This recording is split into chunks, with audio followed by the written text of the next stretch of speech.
Lovely. Welcome to episode 43 of the Parapod. We're back. We're back at it again. We're at a Tuesday. We're doing a Tuesday session.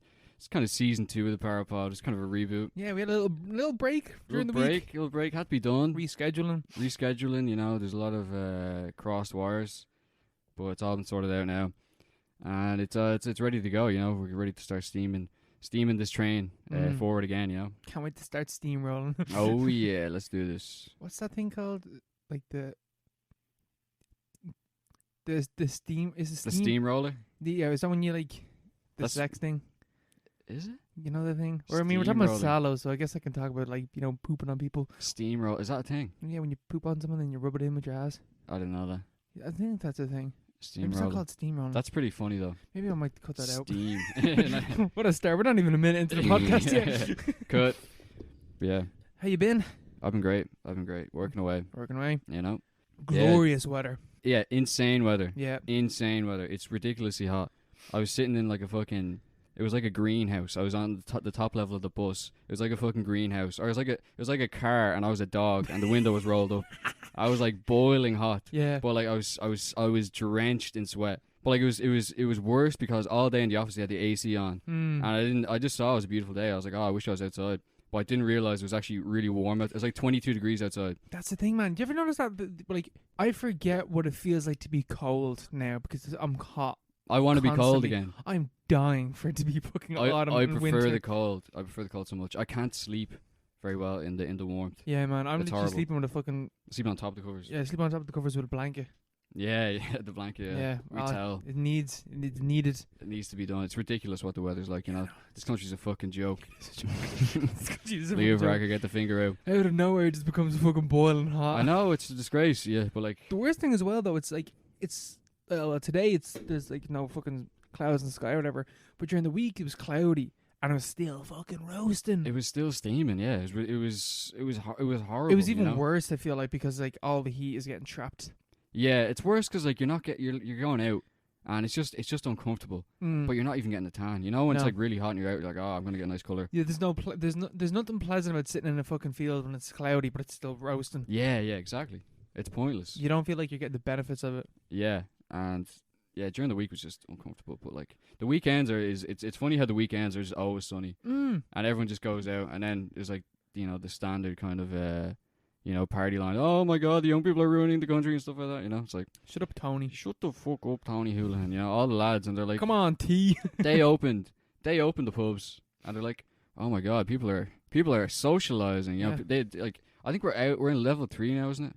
I think I haven't a breeze. we went down to level 3 on I haven't a clue. on June 11th, I believe. I don't know what the levels are at all because level 5 was like being changed and tweaked so much that like I never knew what because level 5 was like full lockdown, stay inside your house or else you get fucking shot by the military, or it was also like you can get takeaway pints and like pubs are kind of open. Yeah, it was level 5 last week. You know, but like that was that's max. That's like fucking super max prison. You know, Yeah. that's what it's supposed to be. It was a load of rubbish. But like we have officially gone down, like in the fucking in the stakes. Like they've officially said things are loosening up. Did you see that like there was no spike or anything from all the people being out anyway? Like there has been no spike. Ah, yeah, because all the young people already got it at Christmas. Yeah. You know, we're immune. Yeah. It's grand. Whatever. Get the old vaccine in. You know. Yeah, no, I was Laughing. off last week. It was nice. A nice little break. Yeah, off all week. Well, I was back in on Friday, but on Wednesday I took the week off because on Wednesday went down to took the 27, went all the way to Tala. Took an hour and a half on the bus to get to Tala, but I went It's all the way there ridiculous. to hop into a deprivation tank. Oh shit. This is now turning into a Joe Rogan episode, guys. Yeah, deprivation tanks are mad. Yeah, the flow house. It's a weird experience. Like How long? It was 1 hour. Yeah. 1 hour. 1 hour. Like honestly, you lose complete concept of time when you're in the tank. That was really weird. How long did it feel, or did it feel like anything? Didn't feel like time. So when I noticed, It like, didn't feel like time. She slipped out of this reality. Look, genuinely, because it was a weird thing. Because like at one stage, like I kept like kind of coming in and out of like consciousness, kind of. Yeah. Where like at one stage I would like come back from wherever my brain had brought me to, like just you can really feel the way that your thoughts like flow from one thing to the next, like really fluid. Like it's a really weird experience. But like when I became aware of that like happening in me, I became like more aware that I was, oh yeah, I'm in a tank or whatever. And then I was like, I have literally no idea how long I've been in this tank for. Someone could have opened it up and be like, you've been in here for 5 minutes, and I believe them. But I'd also believe them if they opened it up and they'd be like, you've been in here for 2 hours. Yeah, that's weird. It's weird because like pitch black, can't hear anything, and you really like can't feel your body when you're in the water. It's really weird. Yeah, it's like you're proper floating. Man, you proper float. Like I've never floated like that before. It's really weird. Yeah. The water's also extremely salty. At one stage, at the start, I was like, I'm in pitch black. I wonder if I could open my eyes. And I opened my eyes, and fucking salt water got into my eye, and it stung like a bitch. Yeah. Jesus. Were you naked? I didn't know. I had the togs on. I had the togs on because I wasn't sure. Like, are you meant to be naked? Are you not? I don't know. I think it's like optional. But like, it'd be a bit weird if you're just walking around the float house like butt naked. See, you're in the one that I went to. Like, they lock the door. Like, you're in a room. Okay. And like that's your change room as well. And there's a shower. And like the person that opens the door or that shows you in is the only person with the key. Okay. So like you're like there's no one's gonna come in. So like I feel like you can do it naked. Maybe you are meant to do it naked. For my first time, I didn't do it naked. I was in togs, whatever. But like, I feel like you probably can. I'd say maybe you are meant to do it naked. I don't know. Doesn't make a difference, really, you know.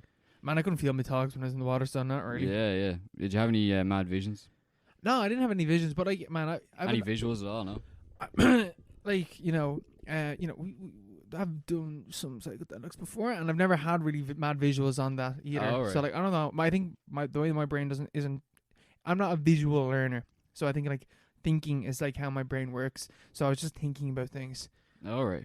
But like at one stage, I was like, oh, I want to think about this, and I was trying to think about that, and my brain just slipped into something else completely differently, like almost immediately. Like I couldn't focus. You can't actually focus on one specific thing. Well, I couldn't anyway. Yeah, that's weird. Yeah. It's kind of scary. It is. Your brain's... Because, like, I'm assuming that, like, it's something to do with, like, how your brain... How, like brains work. Like, you need stimulants to keep you focused on something.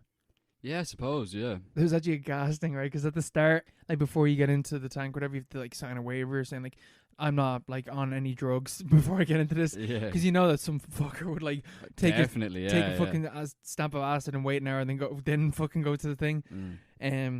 But they ask you, like, where did you hear about, like, the deprivation tank? And they're like, did you get a gift card? And I had a gift card, so, like, that's what I circled.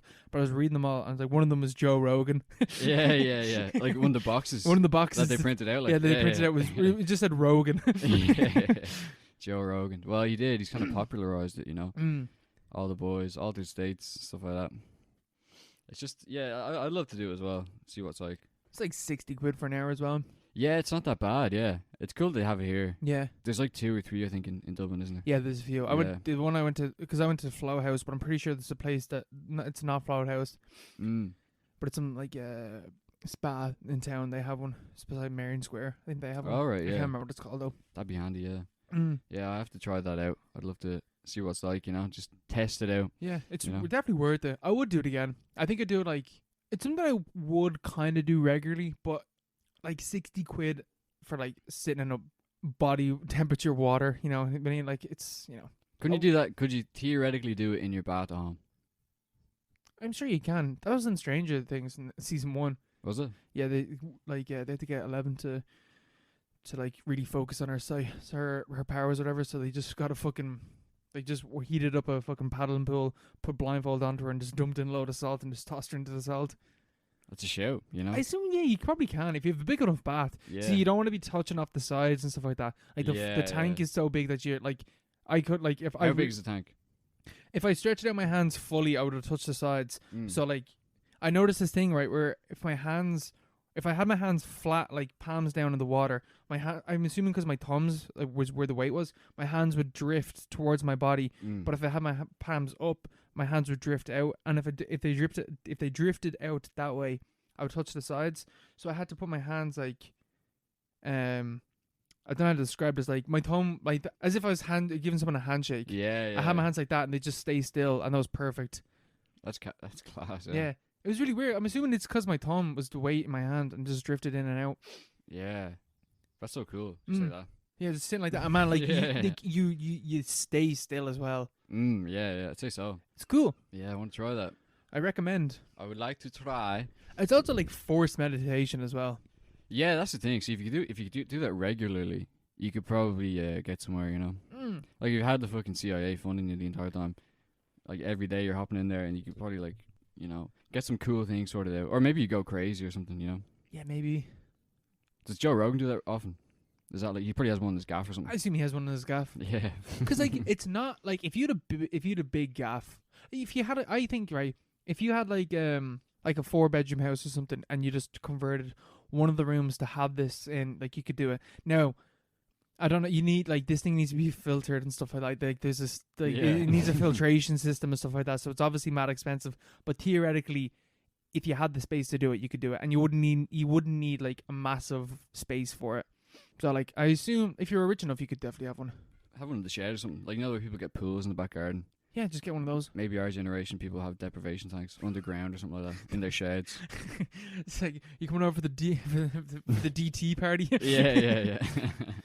Yeah. Pool parties are a thing. Everyone just silently floats in a body of water. In the pods. Yeah, it's just like Neuralinks kind of thing. Yeah.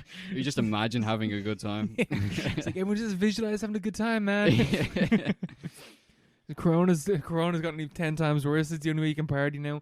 Yeah. You know, like astral project into like a barbecue or something like that. You know, that's the future. That is the future. Like, yeah, that's gonna happen. Yeah, you just Neuralink into the back of the brain. That's a Philip K. Dick novel. That's I'm pretty sure that's Ubik. I'm pretty sure we're just describing the Matrix at this stage. Yeah.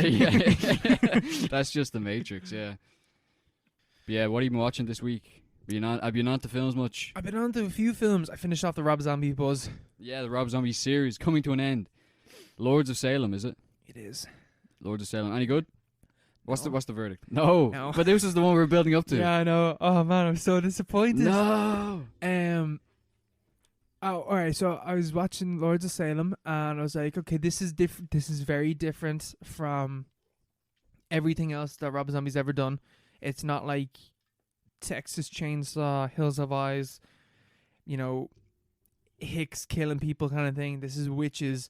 I was like, okay, that's cool. But then the film started, and like, you know, the way I think what ruined Lords of Salem for me is that I'd recently just gone on my folk horror buzz. Yeah. On the way that they treat witches and stuff like that is like with a bit of subtlety, and like, you know, maybe it's not evil, maybe it's something else. It's something else. It's out there. These are some fucking evil ass witches. There is no subtlety whatsoever. These are fucking evil. They're like, hail Satan, and they're fucking like rubbing each other with blood and shit like that, and they're all naked and they're old and stuff like that. It's like, wow, this ain't subtle. This is just they're just evil. It's like a Scooby-Doo kind of thing. Oh, worse. Like, God, fucking, these are evil fucking witches. What's the premise? Is this set in Salem at the time of the witch trials, or is so I cannot remember. Heidi, I think her name is. Heidi the Witch. What kind of name is that? I think Heidi's the woman. Okay, so we follow Heidi. That's what her name is, Heidi. In today's time, and she lives in Salem, and there's like spooky shit going on or whatever. And she works at a radio show, and she's given a record by a band that she's never heard of called The Lords, and she plays it, and it's like this really weird, like, hypnotic song or whatever. Well, it puts her into a trance, and then she starts like visualizing the witches talking to her, the ones that had died in Salem, and she gets basically possessed, and she they're trying to like the witches are literally trying to like give birth to the Antichrist, and they were stopped. So that's what they're trying to do now. Is like give birth to the Antichrist through her. The problem with this film is that there's no fucking subtlety. Like, there's just no subtlety whatsoever. And not only that, like, I was like, okay, so the weird shit is when, like, you know, she starts playing the record or whatever. But like, as soon as the film starts, she like walks out of her apartment or whatever, and a light is flickering and a door closes. And it's like, oh well, spooky shit is already happening. So like, what's causing this evilness? Like, how, I don't know. It's not the record that's doing this. It's something else. But like, that something else is just the witches, who are like ghosts, I guess. I don't know. But this film, it like takes place over like a week, and we're hit with like Monday as this film starts, whatever. And then she plays the record, and it's like Tuesday, and it's like, oh, it's like The Ring, because I was thinking like, oh yeah, 7 days, whatever. But then I quickly realized, oh no, it's not like The Ring, it's The Shining. That's what he's doing.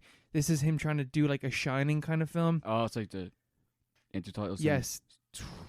Yeah. Like literally, and it has like boom, it has a noise as well. Yeah. I was like, oh, so he's just trying to do The Shining. And even the fact that like she lives in this like apartment block, and everyone's like, there's like one other person that lives in the apartment block, and it's kind of weird or whatever. It's basically like The Shining. And I was like, well, the dialogue is Rob Zombie dialogue. It's shit. All the characters are unlikable. And this is the moment where I realized that wait, no, it's a Heidi Moon zombie. Whatever, fucking, maybe that's it. No, wait, Heidi's the name of the actress. His wife. Yeah, Rob Zombie's his wife. It's his wife acting again, and yeah, she's not a good actor. I thought she was alright. I thought she was alright, but I think it's just because she's playing like really hyper extreme characters, and when you're in a film that's meant to be like more, this is like the most reserved Rob Zombie film, and she's like being more reserved, and she's not being like a crazy fucking hillbilly that's like incestual and like trying to kill everyone. Yeah. And she's being like a normal person. You're just like, wow, the dialogue is even more noticeably bad, and your acting is even like, there's not really any good actors in this film. The best one I would say is the guy from Texas Chainsaw Massacre 3, fucking Forrester is his name. Can't remember his first name. The guy that played the hunter dude in Texas Chainsaw Massacre 3. The black guy. Yeah, he was in another Rob. He was in The Devil's Rejects. Is that the one? He was in that film as well, and he's in this as well. And one of the fellas that was in 31 is also in this again. But it's just like no one's really good actor. I don't know. And like, I think the problem, like the biggest, like at one stage, like she comes in to a room with 3 other women. And I was like, oh, well, they're just witches. Like, they're just immediately acting like witches, and it's not like it's not like, ooh, are they witches? Like, no, they're just witches. They're very clearly witches. They're acting like witches. Oh, they're like cackling and stuff. Oh, they're like reading their palms and shit like that. And it's just like, ooh, there's something dark in your future and stuff like that. So you're a witch. And there's like, oh, there's actually like, speaking about altered states, there's like hallucinations that are like, hallucinations in altered states, like potions and stuff. From the witches, like magical stuff. No, it's just more like Heidi going crazy from listening to the track again, because she listens to it like a few times and like makes her feel sick or whatever. But there's like, remember the images of like was it like Jesus on the cross, and there's like a blue background and stuff like that. Yeah. There's like a shot of like Heidi like with her hands in the air, and it's like a blue background, and then the blue background turns into like flames and stuff like that. All right. And it's like, well, that's just the imagery from fucking altered states that you're doing there, Rob. Like that's where that comes from. And then later on in the film, she comes into contact with Satan, and Satan himself, is he like depicted? Oh my God, is he? Oh, man. He's on camera, like he is on camera, and I laughed. It looked so bad. What is it? Like a guy in red makeup? No, it's a dude, and he's really like he's like, okay, so she walks, so like the door at the end of her hall where the light was flickering on and off, and like the door opened or whatever, the witches bring her to there, and they like cast some fucking spell or whatever, and then they open the door, and the door opens up to like this big grand hall, and she walks into the hall, and she comes up the steps, and this little naked fat, like it looks like a fucking, like a naked mole rat like waddles onto screen. Yeah. And I was like, what the fuck is that Satan? And there's like, ho, ho, ho, ho. I was like, oh my God, it fucking is. It's meant to be Satan.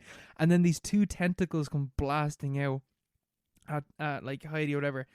And it's like moving or whatever. Like it looks really shitty. Like the special effects are really bad.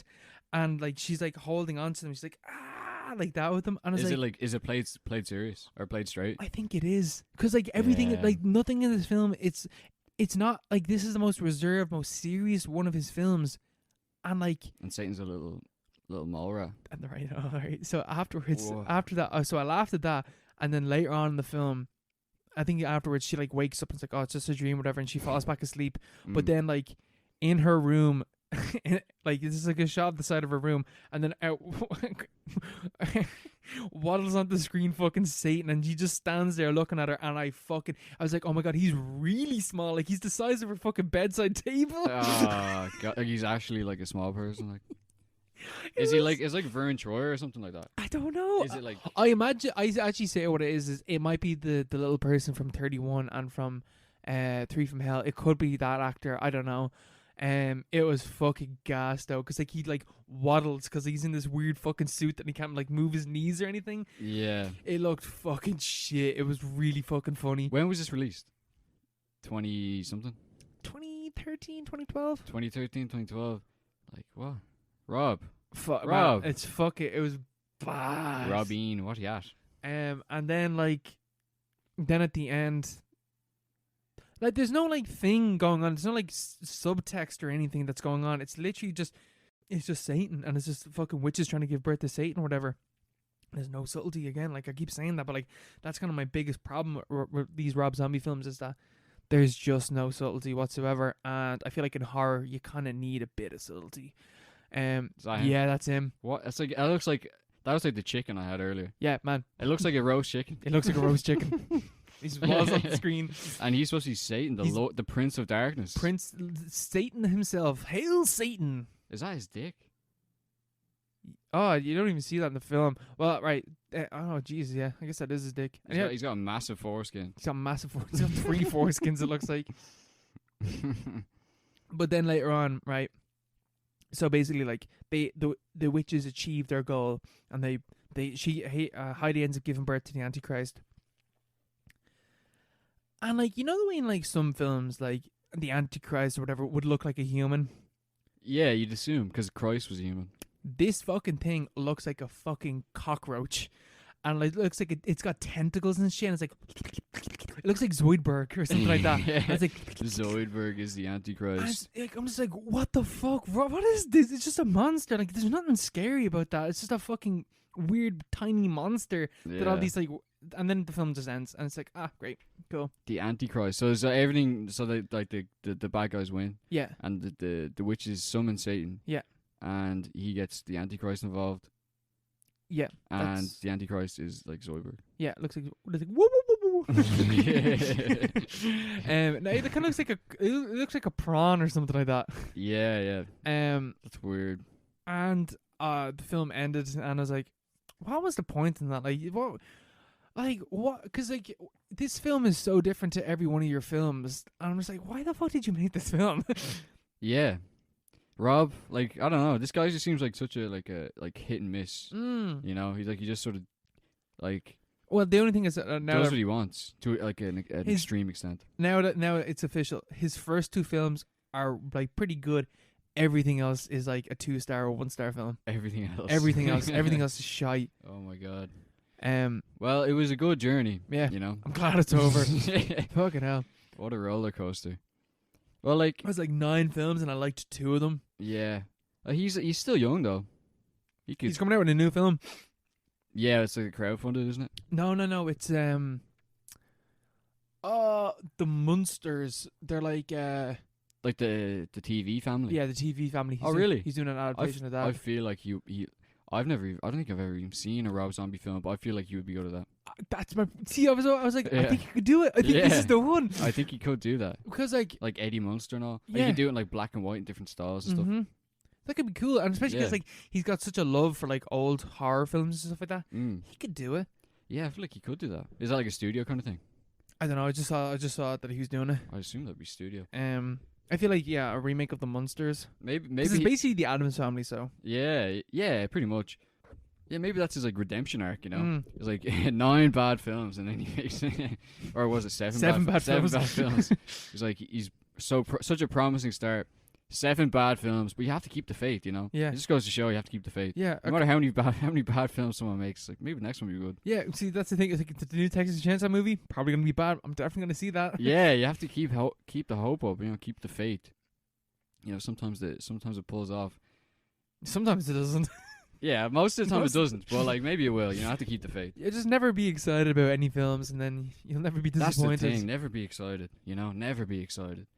I don't know what I'd be like. What would you be excited for in the coming future? I don't know. I was excited about Dune, but like then I saw the trailers like all grey and stuff, and like reading more about it, it's just like I don't know. That's gonna be good. I feel like it's gonna be a blockbuster. Yeah, yeah. I don't know. I don't think it's just I'm not excited for it anymore. Really?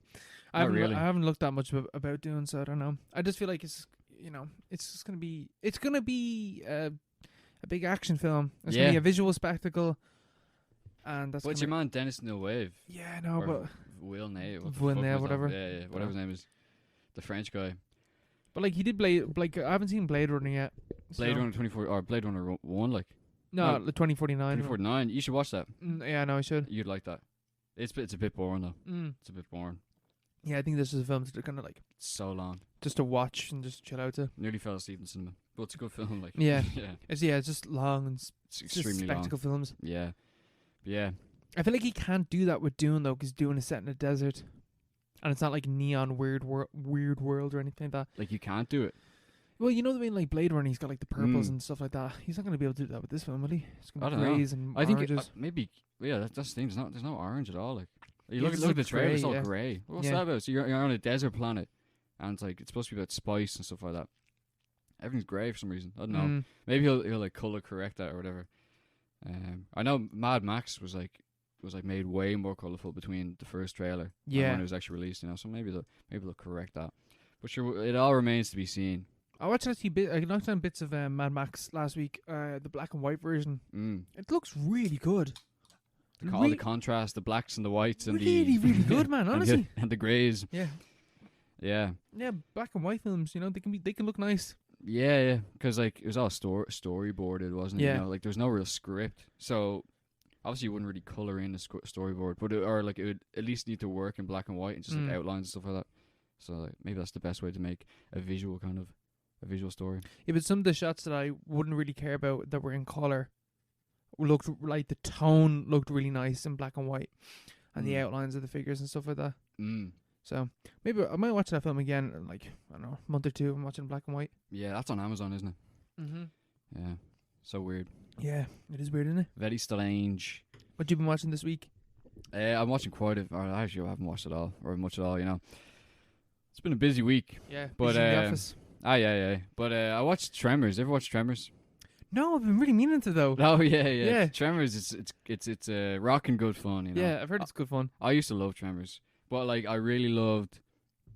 For some reason, I first watched Tremors 2, and I only watched Tremors 2, and I knew it was a sequel, but I never really got around to watching the first one until like quite a while afterwards.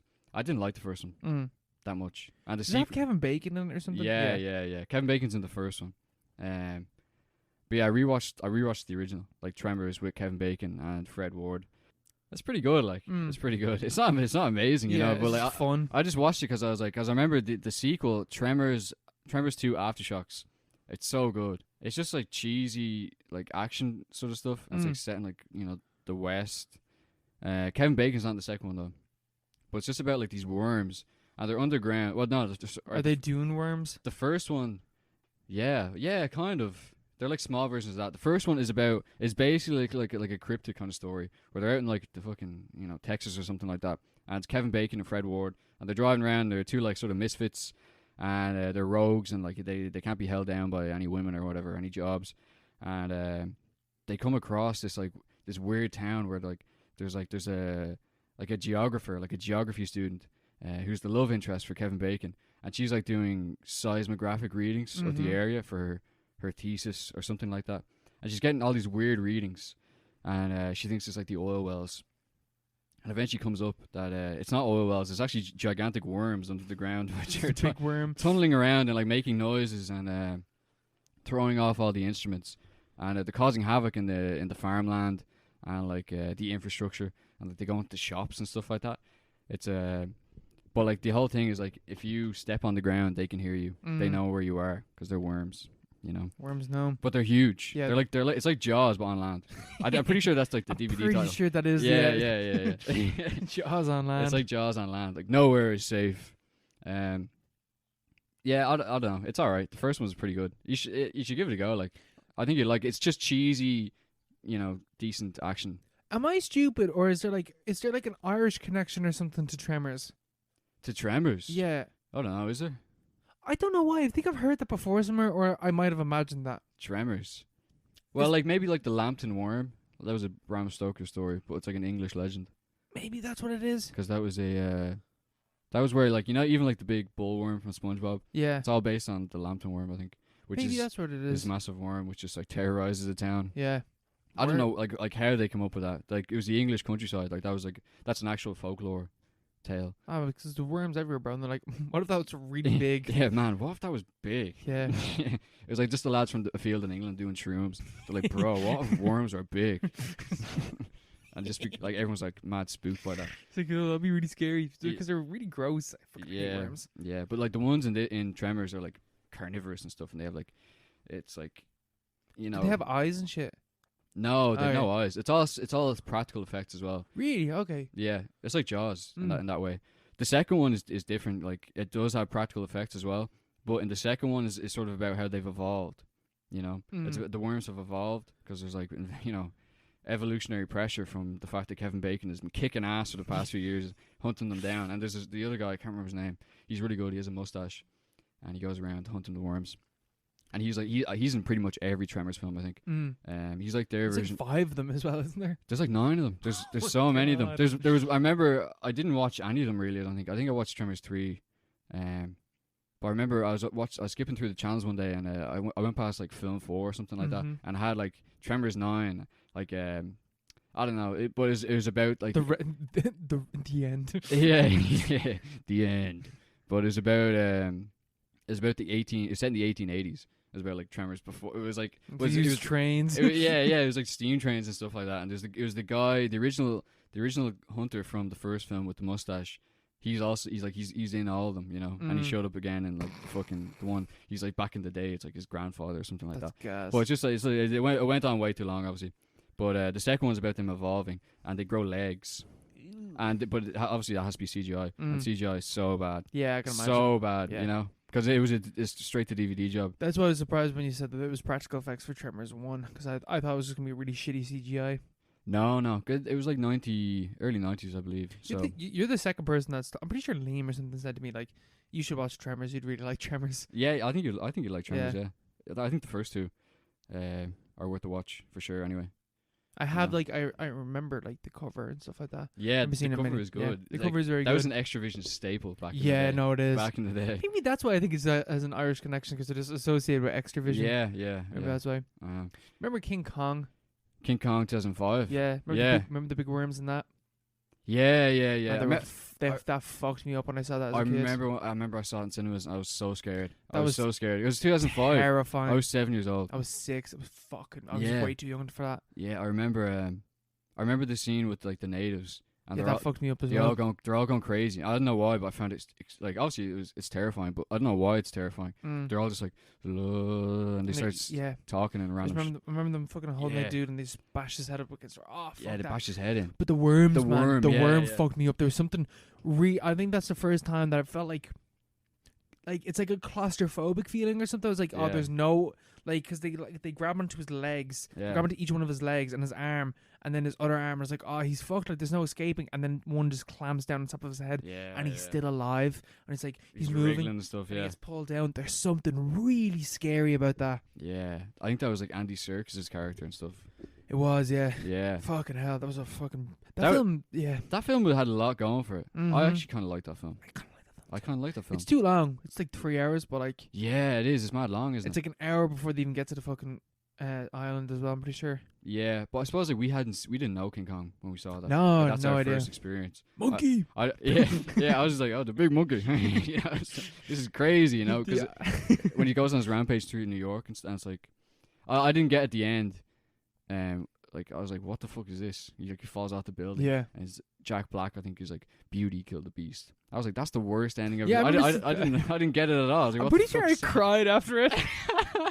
I'm pretty sure I cried. I remember my dad said to me, like, because I went to see it with my dad. My dad was like, I was talking about it recently enough with him. And he's like, yeah, you cried after that. You were too young for it. You weren't ready for the big monkey to die. Yeah, I feel like I cried in the scary scene, but like, oh man, I was just kind of annoyed at the end. Yeah, same. I wanted the big monkey to live. Yeah, I wanted him to, like, to escape or something, or like, he takes down one of the airplanes, doesn't he? Yeah, he fucks up a few airplanes. Yeah, but like, the scene with the dinosaur. Yeah, that's amazing. Wait, which one? With King Kong, where he fights the dinosaur. Sorry, I was thinking like, that is right, we'll talk about that first. badass. That fucking man, that is nothing better. Oh, pumped. Has you pumped every Fight time. off 3 fucking like T-Rexes or whatever. They're not even T-Rexes, like weird T-Rexes. Yeah. And he fucking the fucking jaw snap. Yeah, he breaks the jaw and then he pushes it down all the way. And he's just like, wow. And then like, but then there's a bit where he just like flops it afterwards and it's a little pun, like kind of joke afterwards. Unreal. And like he grabs one of them and he like pulls its tongue out. Yeah. Man, I want to watch that film again now. What a badass. They just stopped like 2 hours in. Yeah, just don't watch the end. Yeah. No, because I was thinking, I remember watching it when I was younger, like in the cinemas, and I closed my eyes for the bit where they're running, they're not being chased by, but they're in like a cavern, and they're recording all the Triceratops, and the Triceratops get spooked by a bunch of raptors and start charging, like running down the cavern, and they're running alongside. That film has really good. They're running like underneath him. They're running, trying to not get stepped on by the fucking Triceratops, but there's raptors around them that are trying to get them. That film has loads of really good sequences in it. Now that I'm talking about it, loads of chases. Yeah, that's a good scene as well. It looks like shit now. I've seen a clip of it, and the CGI looks like shit. It looks really bad. Yeah, for that scene in particular. It's just really obvious that they're on a green screen, like just. Yeah.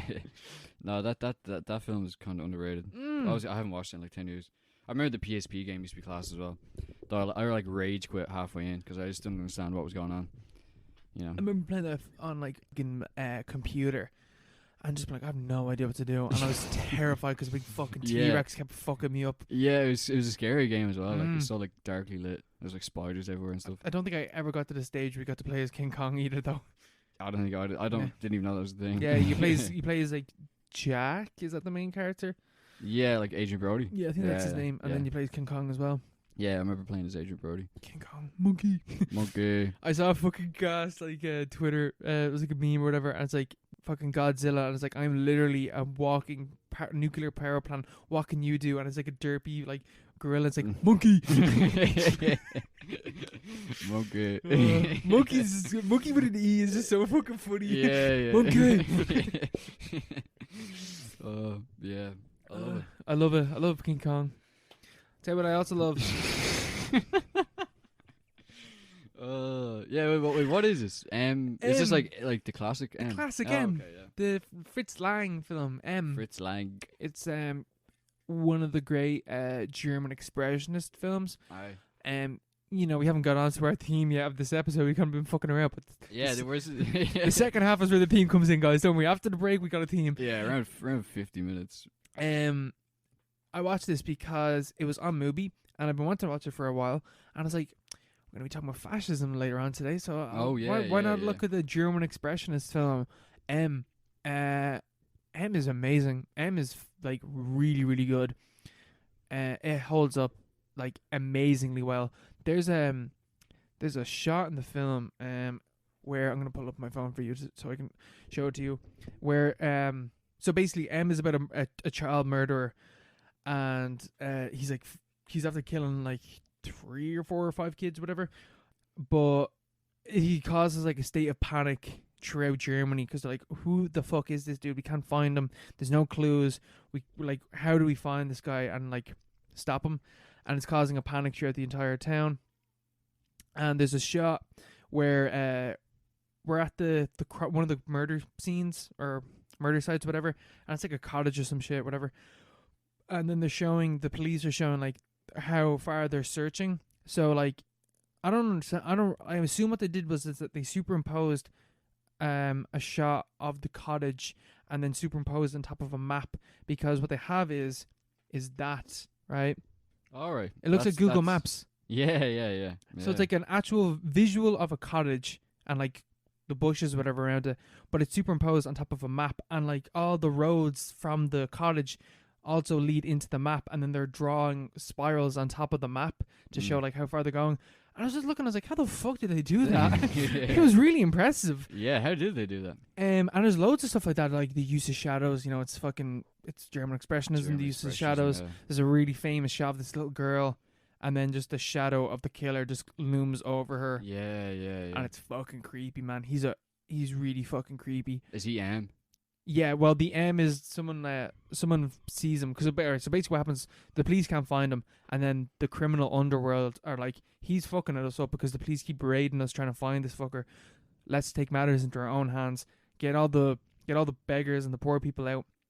No one will notice them. Like, it's really obvious if we're, you know, walking around like kind of like following kids to see if he's going to come after them or whatever. But people don't notice the poor people, so we'll pay them to do it.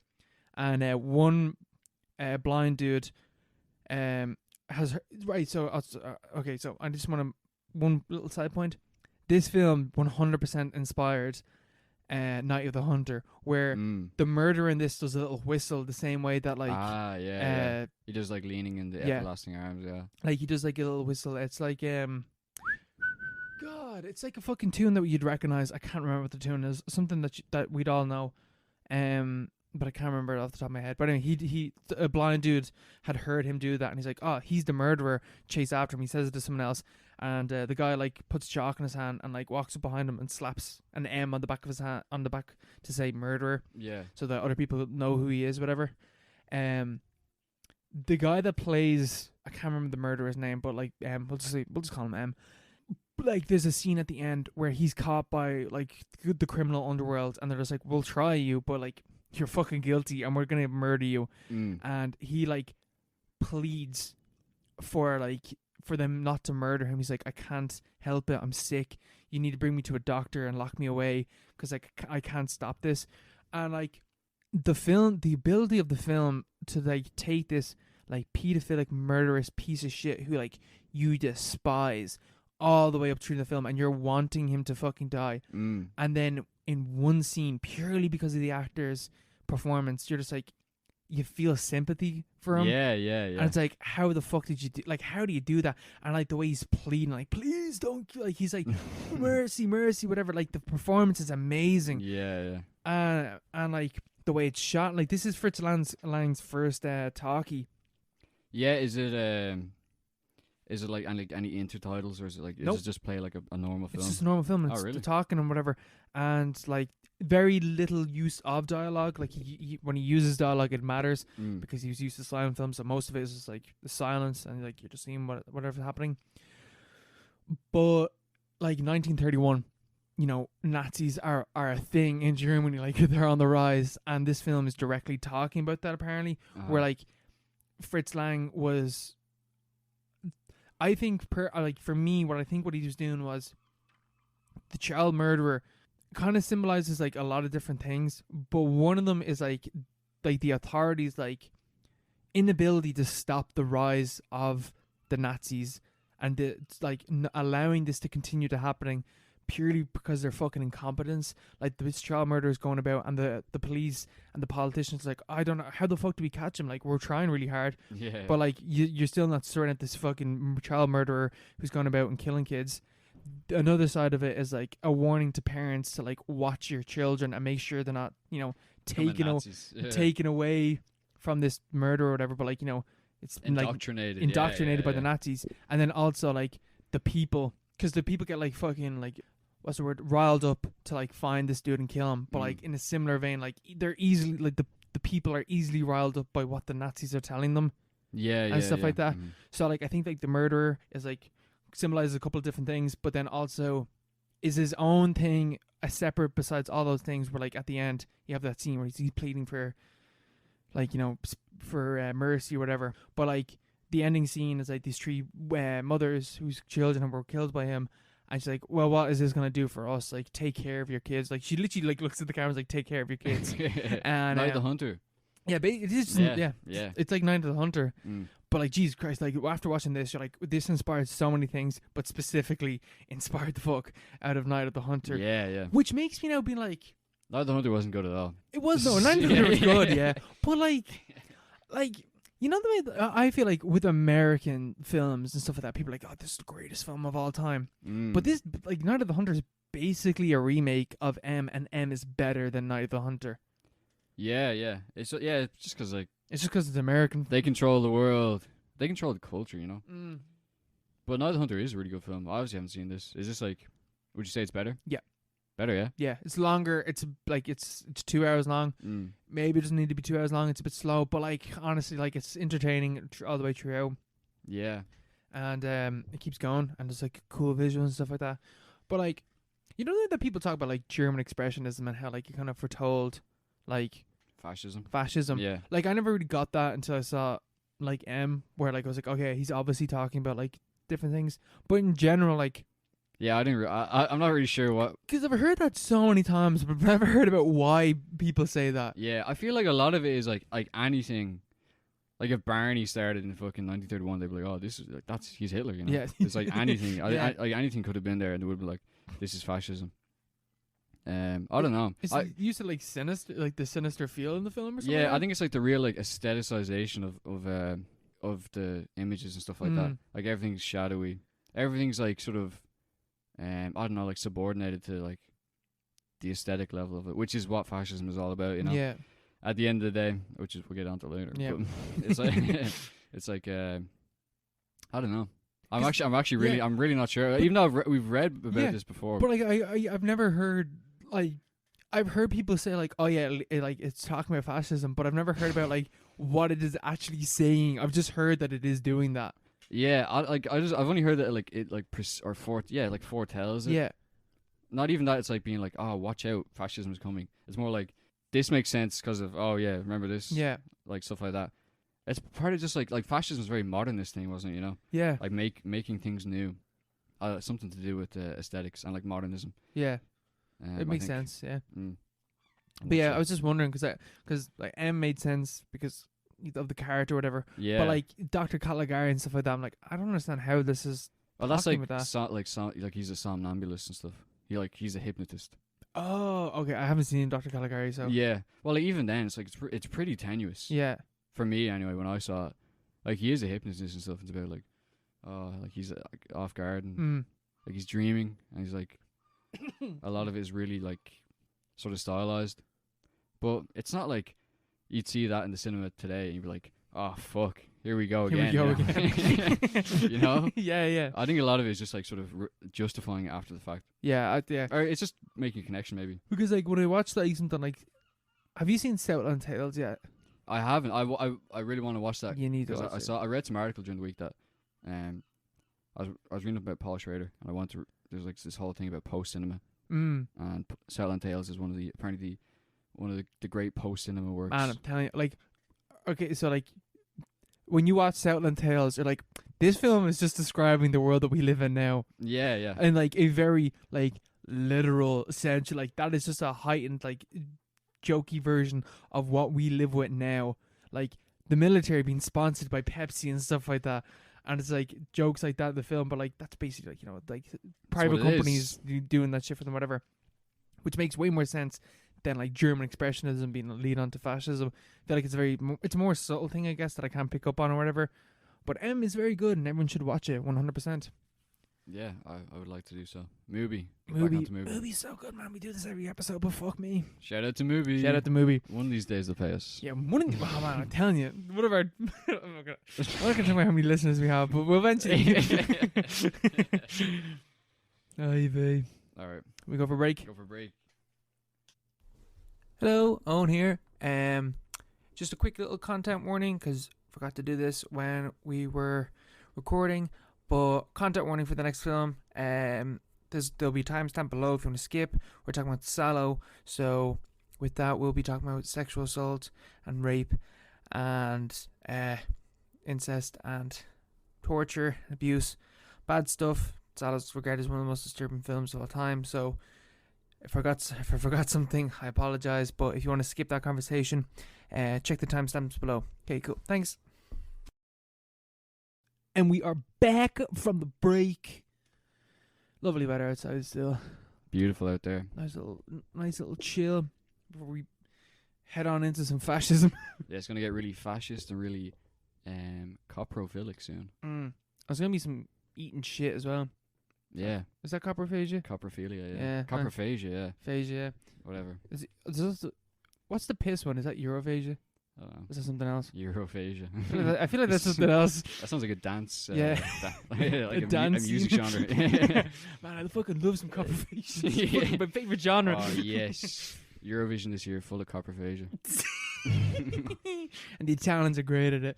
Yeah. Yeah, we're talking about Salo, or 120 Days of Sodom, as our first little step into the world of fascism. Yeah. What a step as well. What a huge leap. Fucking hell, what a leap. What a leap. What a leap back in time. Back 1975? 75, yeah. I thought this was way older than that. Yeah, same. I was like early 60s, but it's actually 1975. Guy, Pier Paolo Pasolini or something. Is it? Something like Pier Pasolini? Yeah. Pier Pasolini, yeah. Italian director. Mm-hmm. Mad bastard. Full-time, mad fucker. Full-time mad bastard, basically. He was, he was a director back in the 60s and 70s in Italia. And staunch anti-fascist. Yeah, he was like an old guard kind of communist. But like he hated. He was like opposed to the students and stuff like that. He was like, "Oh, these are all fucking liberals and stuff." Yeah, it's like, yeah, you are just the children of the business owners.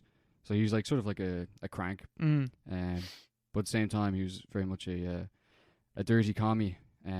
Which is what led to his eventual murder, his brutal murder, which is shortly after the release of Salo. I don't think Salo was released yet.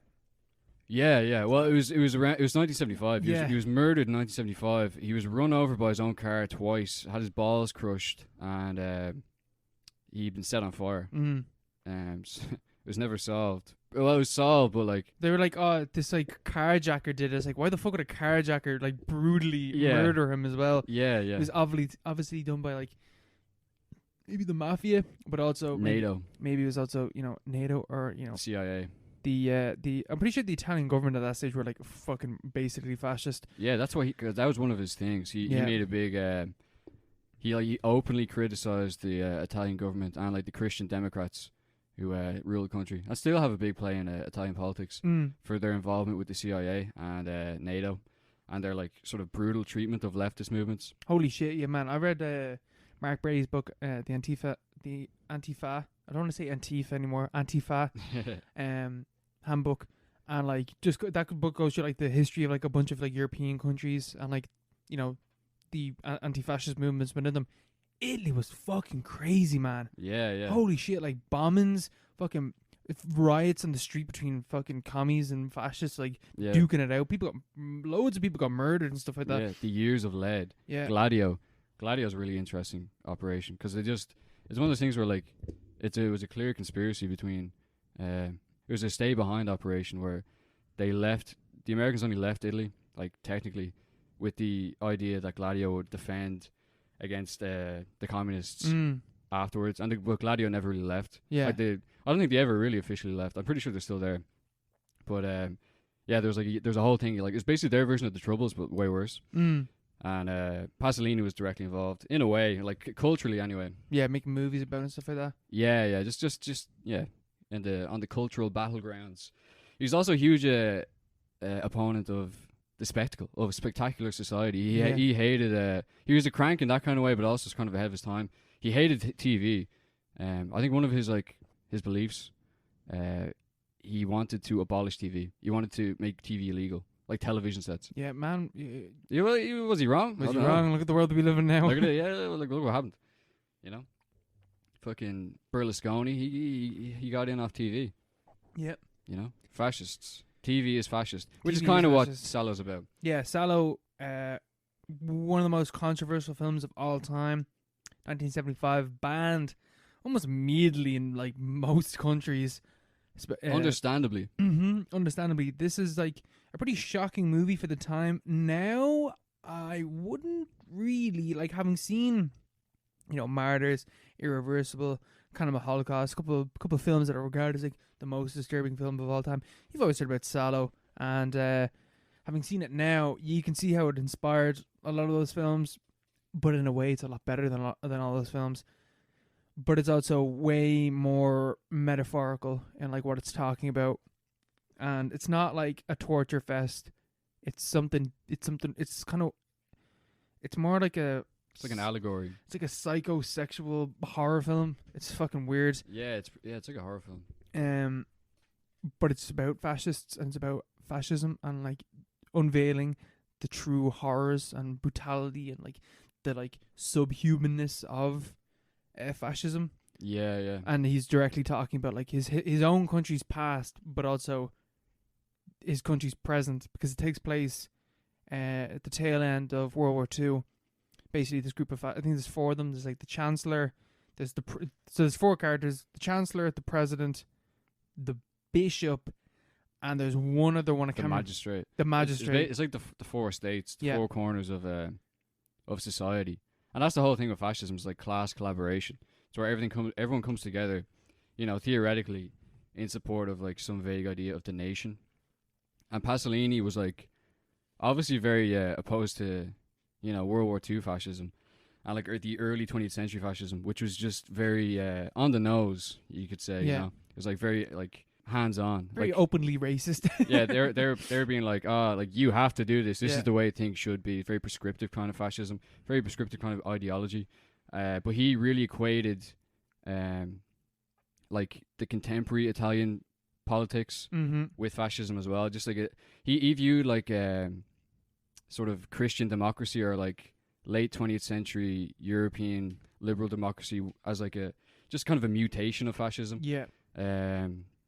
With the whole thing where like these different sectors of society come together to make a compromise towards some vague kind of ideal which doesn't really make any sense. And that's like the opening scene of the film where they're standing around. They sign an agreement to marry each other's daughters. Yeah. So we're all together. They're all eternally bound together in the eyes of God, in the eyes of the state, and they all go off to a chateau. They kidnap a bunch of. They kind of like some of the kids that they kidnap or teenagers, whatever, are like the sons and daughters of like their political enemies. But then others are just like, oh, we can just take this person and no one will ever know about it. Stuff like that. Yeah. And they take them off to a fucking chateau, and they're just like, listen, here's what's gonna happen. Every night we're gonna have a fucking orgy. Only like anal or like sodomy is allowed. Incest stuff is okay. Everything's okay except for like, normal vaginal sex. That's not allowed, and you'll be fucking killed on the spot if you're doing that. Yeah, death penalty if you have heterosexual sex or something like that. Yeah, and that's like basically what we then watch for the next fucking hour and 45 minutes. Yeah. It's a long movie. It's a kind of a boring film as well, I would argue. And one of my biggest problems with like 120 Days of Sodom is like it's 120 days, but like there's no sense of like time passing in the film. You know what I mean? Yeah, I suppose. It could easily feel like this just takes place during a week, because like no one physically changes throughout the 120 days. They actually seem like they're taken care of pretty well. Besides, being raped and being stuff raped all and the time. shit. Being like, raped on the daily. But they're getting nutrition. Yeah, they're getting fed and stuff. They're getting bathed. They all look pretty well. And they have that story time. Or they have the different circles. It's based on like Dante's Inferno. Yeah. The circle of. It's like 4 chapters in it. The circle of obsessions, the circle of shit, and the circle of blood, which are basically just what they are. It's what it says in the tin. Yeah. Like the obsessions is about like fetishes and stuff like that. Yeah. And it's just like one of the like madams talk. Like it starts with just one of the madams telling stories. Really fucked up stories. Yeah, really fucked up stories. But then like one of the old guys is like, "This isn't fucked up enough. Like, what are you doing? You need we need more. We need more details." And so like they add more details, and like people start getting raped and stuff. And it's pretty fucked up. And then there's like the cycle of shit, which is they eat shit. They start eating shit, which is an allegory though. Yes. For consumerism and fast food. Yeah. Yeah. For processed food. Yeah. I think Pasolini, he was really on the nose. He just said it was just like sort of about the consumption society, spectacular society, in a way. Like people will literally eat shit, or like they're sort of forced to eat shit. Mm-hmm. Like that's the whole thing about the this mutation of fascism that you saw, that before it was something that you had to do. It was your duty. Whereas now it's something that like you sort of don't have a choice. Yeah, but at the same culturally time, you're forced. And but it's like this freedom you have to eat shit, and that's the whole thing. you just chug it down. Yeah, just chug it down. There's no other option. You can't do anything else. You have to eat the shit. There's no other way to do it. That's just the way it's always been done. I feel like just to, I don't really want to talk about like the disturbing aspects of the film, because I find like that's the most like boring way to like talk about these type of films. Like I think it's more interesting to talk about the ideas or whatever.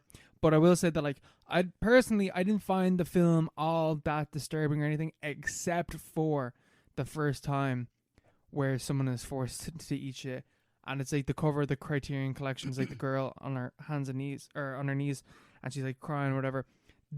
That was genuinely like upsetting and really fucked up, and like I don't really feel like the film ever touched on like this kind of emotional aspect in that way, because you don't really feel empathy. Like you don't really feel empathy for any of the characters in a way, because they're not really characters. I don't know any of their names. They're literally just called the victims, and that's it. Or it's like fuckmongers and stuff, and like it's just like all these sort of like objectifying epithets. Yeah. It's just they're just objects. Yeah, they're literally objects. They're just consumers. They consume, or they're like receptacles of like the desires and like the. They're objects of ideology. The object of the ideology. Yeah, that's what they are. Yeah, that's basically what they are. And in that way, like you have no empathy, so there's nothing really to latch onto or whatever. So you're kind of just watching this like fucked up shit happening. But when that happens first, you're like, oh fuck, that's really upsetting. That is genuinely like really disturbing. And then like nothing else really, for me anyway, nothing else really hit that note. But yeah, and then towards the end of the film, then the last bit is like they keep a book of like all the people that like broke one of the rules, and then at the end is where they like torture them and like kill them and stuff like that. And that's really obviously a kind of a critique of the viewer or whatever, because like they're like each one of the four main fascists or whatever will sit up in a room and just like sit there watching through a telescope all this bloodshed and brutality or whatever, and that's meant to be like you the viewer watching this and like enjoying it or whatever, because like it's a film and you're meant to enjoy it. This is the least entertaining film I think I've ever fucking seen in my life, but that's kind of the point. It's nicely shot though. My God, it's pleasant. Nicely shot. It's very pleasant to watch. Nice music and stuff. Yeah. The theme song's great at the start of the film. The theme song. Yeah. It's a real whimsical, and then you're whisked away to Salo. And then you're just like, oh fuck. Oh yeah, even Salo. Salo's a real place. I didn't realize that. I thought Salo was like the subtitle, or like 120 Days of Sodom in Italian or something. It's actually a real place, which I'd hate to live there now. Yeah. I live in Salo. Everyone's like, oh, you eat shit. Yeah, anyone's watched like horror movies or read about them, it's like, that's the film with shit in it. That's the film about eating shite. But it's actually a real place. It's where after the fascist government, after Mussolini's government fell for the first time in 1943, they moved, the Germans annexed Italy and moved the government up to a town by Lake Garda called Salo. Have you ever been to Lake Garda? I haven't. I have. It's very nice. It is. It's beautiful. It's a beautiful place. There's a theme park there. It's great. Yeah, Salo theme park. It's called what are the rides like? Gardaland. But it is called Gardaland. Is it? Yeah. That's gas. I'm pretty sure I heard that before. Actually. Yeah, Gardaland. But Gardaland. But Mussolini based his puppet government out of there, and but they only ruled like north and central Italy. Yeah. And like the south is like where all the partisans were rising up, like all the crazy fuckers, all the mafia and the communists and stuff like that, and they're all mad, crazy people. And yeah, it's a real place. I thought that was really cool. It's obviously it ties it way more back into the Italy itself. As like this is a story about Italy. Yeah, specifically about Italy at that time. Whereas obviously, like I had this idea that it was just an adaptation of the story. But even reading about the story, 120 Days of Sodom, written by Marquis de Sade, which is where sadism gets his name. Yeah, so this guy obviously wasn't a very very pleasant guy. His books might be really fucked up. Apparently the book 120 Days of Sodom is way more like fucked up and grotesque.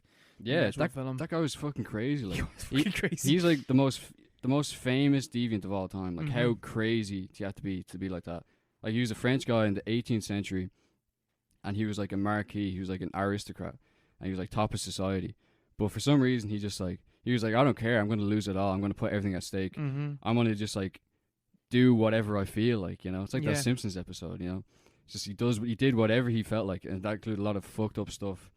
There's a lot of, you know, actually bad stuff that he did, but Well, he's in prison as well, wasn't he? yeah, most of the stuff was just because he kind of scandalized the ruling classes, and they're like, this guy's just he makes us look bad, so they locked him up. He's a disgrace. He was locked up pretty much most of his life, and he was in the Bastille when he wrote 120 Days of Sodom.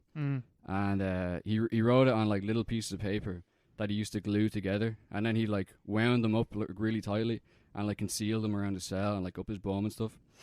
And he was removed from the Bastille on July 6th for rousing the crowds outside, for just like going like, you know, saying crazy shit, and they were like, "Oh yeah, go on, lad." And Sadi. and then obviously on July 14th, I believe, the Bastille was like, you know, basically the start of modern history. The Bastille was like stormed by the crowds, and but when he was removed from the Bastille, he was like butt naked. Like they were like, this guy he's like a fucking monkey. Like put him in a cage and like throw him in some hole far away. And when he found out that the Bastille had been stormed, he cried tears of blood, he said, because his masterpiece was lost. But apparently some guy called Saint Maximin, who's like, no one knows who he is or why he did it, but he apparently like saved the scroll 2 days beforehand on the 12th of July. Like he went into Sad's cell, and for some reason knew that the parchment was there, and took it away and saved the text. But I had this idea that it was published back then. But Same. Yeah, I thought as well, but it wasn't. It wasn't. Yeah, it wasn't published until like for public viewing. It was passed around various different hands around Europe. Probably because it was so fucked up. Like, yeah, they're like, man, look at this. And I'd say it's like one of it's like a party piece. Have you ever seen the Handmaiden? No. Like in the Handmaiden, like the main like bourgeois kind of dude, whatever. He like reads these like really fucked up, like disgusting erotica, and I imagine that's what 120 Days of Sodom was. Back then, like all the elites or whatever, like read this fucking disgusting book about like eating shit and like finding enjoyment out of it and stuff like that. Yeah, they're like, oh, he was mad, wasn't he? But eventually, it was published for, you know, sort of public viewing in, I think it was 1906. Some doctor got a hold of it, and he published it for wider consumption. It's still in private hands, I think, but the French declared it a national treasure, I think a few years ago. So it can't be passed out of the country, and they're raising something like €7 million to buy it, like this year apparently. Like so, it's the parchment still exists, the original scroll that Sade wrote. Can you buy a copy of this now? Oh yeah, you can buy a copy of it. Yeah. It's published, and you can read it online. It's like obviously public domain. Like there's no copyright obviously on it. Yeah. Like no one's gonna claim your man's family. The state are gonna yeah, the sadist estate. But yeah, the parchment still exists, which is like an amazing historical document as well. Because he was such a very colourful character, you know. Because after he got out of prison, obviously there's chaos after the fall of the Bastille. He was actually elected by the French public to the National Convention. He was like he was like an MP for the radical left. Yeah.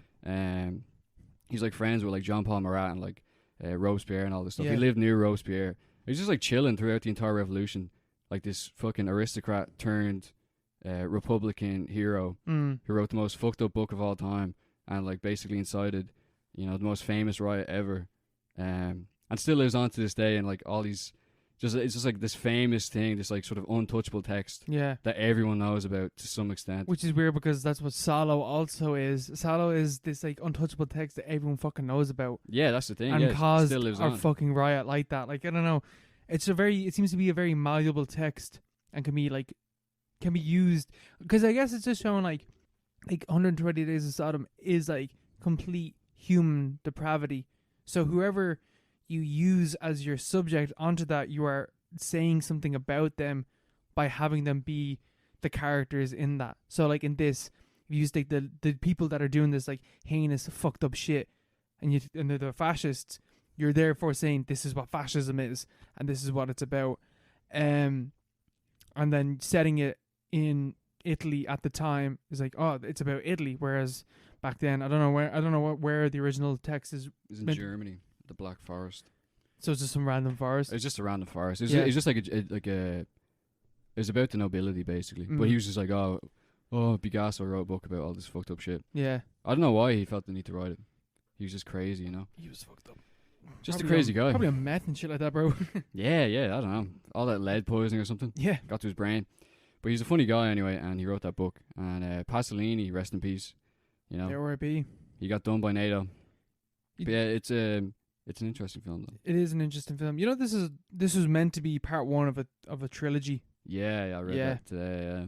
And he was like mad, like he like completely lost touch with human society and stuff like that. He's like, we're fucked. Like he was a complete nihilist towards the end of his days. Pasolini. Yeah, he's like, we're fucked. Nothing's ever gonna get better. And lo and behold, he wasn't wrong. Things are just increasingly getting worse. I saw the concluding part of the trilogy was supposed to be about Gilles de Rais. He was like Joan of Arc's like right hand man or something like that. He's like the most famous child killer in history. Like he apparently killed like 200 kids. So I assume it'd be about that, you know. Yeah. It's like killing children, which obviously wouldn't pass. Yeah, censors. yeah. God, if it's as detailed as this film, fucking hell. Yeah. But yeah, I think Salo's pretty good. I think Salo particularly is very good because throughout all this stuff, whatever, I feel like Salo is okay. So we're talking about like fascism, and we're talking about like, you know, the elite, whatever. But more importantly, for me, Salo talks about the soldiers who did not maybe partake in these brutal acts of violence that fascist leaders, like, you know, get their soldiers to do or whatever, or like, you know, that fascists engage in, but they're there for it and they're like enabling it. We're here for it. We're here for it, you know. We're getting paid. I don't really give a shit. Yeah. And in Salo, there are soldiers around that like never engage in like the, you know, physically engage in like the rape and, you know, forcing people to eat shit and stuff like that, but they're there to like make sure that these people stay there and like they're guards or whatever. And then at the end of the film, you didn't finish the film, did you? No. Yeah, ran out of time. I was in work. Yeah. People looking over my shoulder. What the fuck are you watching? This guy's seriously in trouble. Therapy session booked straight away. It's like mandatory. But at the end of the film, when all the fucking torture is happening and all the fucking fascists are sitting there and just like watching it and enjoying it, there's these two soldiers that just knock on a bit of music and they just start like dancing together. They're just like waltzing around or whatever, and one of them's like, "What's your girlfriend's name?" He's like, "Oh, Marie." He's like, "Oh, Marie, are you going off with her after this?" And he's like, yeah, we're gonna go off to wherever when I come home. I was like, "Oh yeah, cool." And then the film just ends. And for me, that is the most that is one of the most disturbing parts. I know I said the fucking first shitting scene is the most disturbing part, but that is also like up there because like he's talking about 1940s Italy, soldiers that went off to war for the fascist government and committed fucking atrocities on behalf of the government, or didn't, and they just like, you know, the soldiers that were around for whatever came home and then just integrated back into society. And what Pasolini's there talking about was like, these soldiers became the ones that are running our government. Yeah. And that's the reality of it. That's what happened in Italy. The soldiers came back from war and some of them stuck around and fucking ended up the ones that were leading the country. Fucking Mussolini's boys became the ones that were running the country. And that's like so fucking, like, that is like, that's the truth. And it's so fucking bleak. Yeah, that's the fact. And that's the fact. Same with West Germany. Yeah. You know? Yeah, the Nazis and stuff, like fucking... because they had no one else. Operation Paperclip and stuff like that. Yeah. Like, the thing with Italy was, like, they were a big target for NATO. Or, like, whatever NATO was back then. Like, the Americans, anyway. Like, stationed in Europe. Because Italy, like, their first elections after World War II, the communists were going to win. Mm-hmm. So they're going to get a majority, I'm pretty sure. Yeah. So they had, like, popular backing. And they had a movement, and they had institutions. And they had arms as well. Like the partisans were like mostly like most of the resistance was left wing groups against the fascists. So like you don't have a lot of people left. So like the Americans, you know, they did their thing. They broke bread with like whoever they could, and you know, whoever was left was a lot of unsavory people. Anything to stop the people that are going to take down capitalism. yeah, to change anything or to like, you know, put things or take things in the direction they didn't want. And you know, I think that was Pasolini's big thing. You know, because I think he's just bitter about that pretty much, which is pretty understandable. Yeah. Like even to the extent that Salo's about like contemporary Italy, It's like you have the whole thing, like the people standing guard, like not doing anything about it. You can apply to people, back today and back then. It's just like people stand around, and like maybe they're well paid and they're happy and stuff like that. But like at the same time, it's like there's obviously fucked up things going on, and just sort of standing there watching it. I think in a lot of ways this film is a lot better, but like fucking hell, it's a miserable fucking film. It's the most unentertaining film I've ever fucking watched. It's an artifact. But it's an artifact. It's an artifact. It's a piece of art, I think, which is exactly what he wanted. He didn't want some TV spectacle that people would sit and go like, whoa, that's class, So he made something. He did what Sad did, I suppose. He did. He just provoked the reaction in a way that was that he wanted. He wanted people to think about it, or wanted people to digest it in a way that, like, if you're eating shit, you're just eating something that's been digested by someone else. Yeah.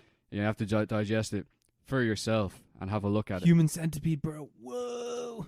Whoa. Next level shit. Yeah. Whoa. Yeah. I don't know. I wouldn't really recommend anyone watch this film. Honestly, absolutely not. It's boring as well. Yeah, I'd actually recommend people don't watch this film. Yeah, it's more interesting to just like read about it or whatever. Yeah. Or read the book. Or read the book. The book's always better. The book is meant to be 10 times more graphic and fucked up. But it's only a book.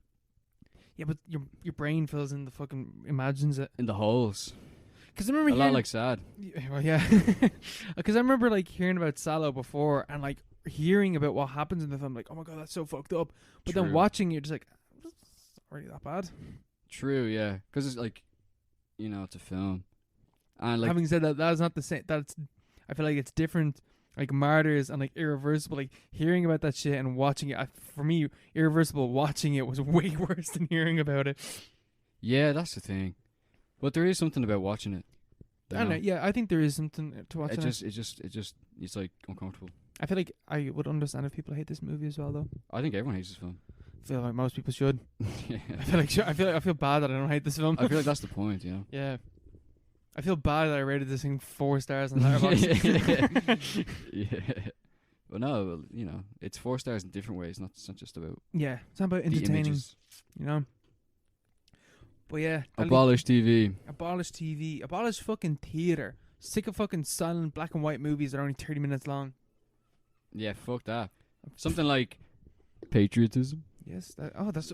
Whoa! You read my mind, Mark. I know, it's pretty crazy. Yeah, silent black and white art house piece from 1966. Yes. 65, 66. 65, I think. Yeah. This is a. No, 66. I'm gonna go with 66. I think 66.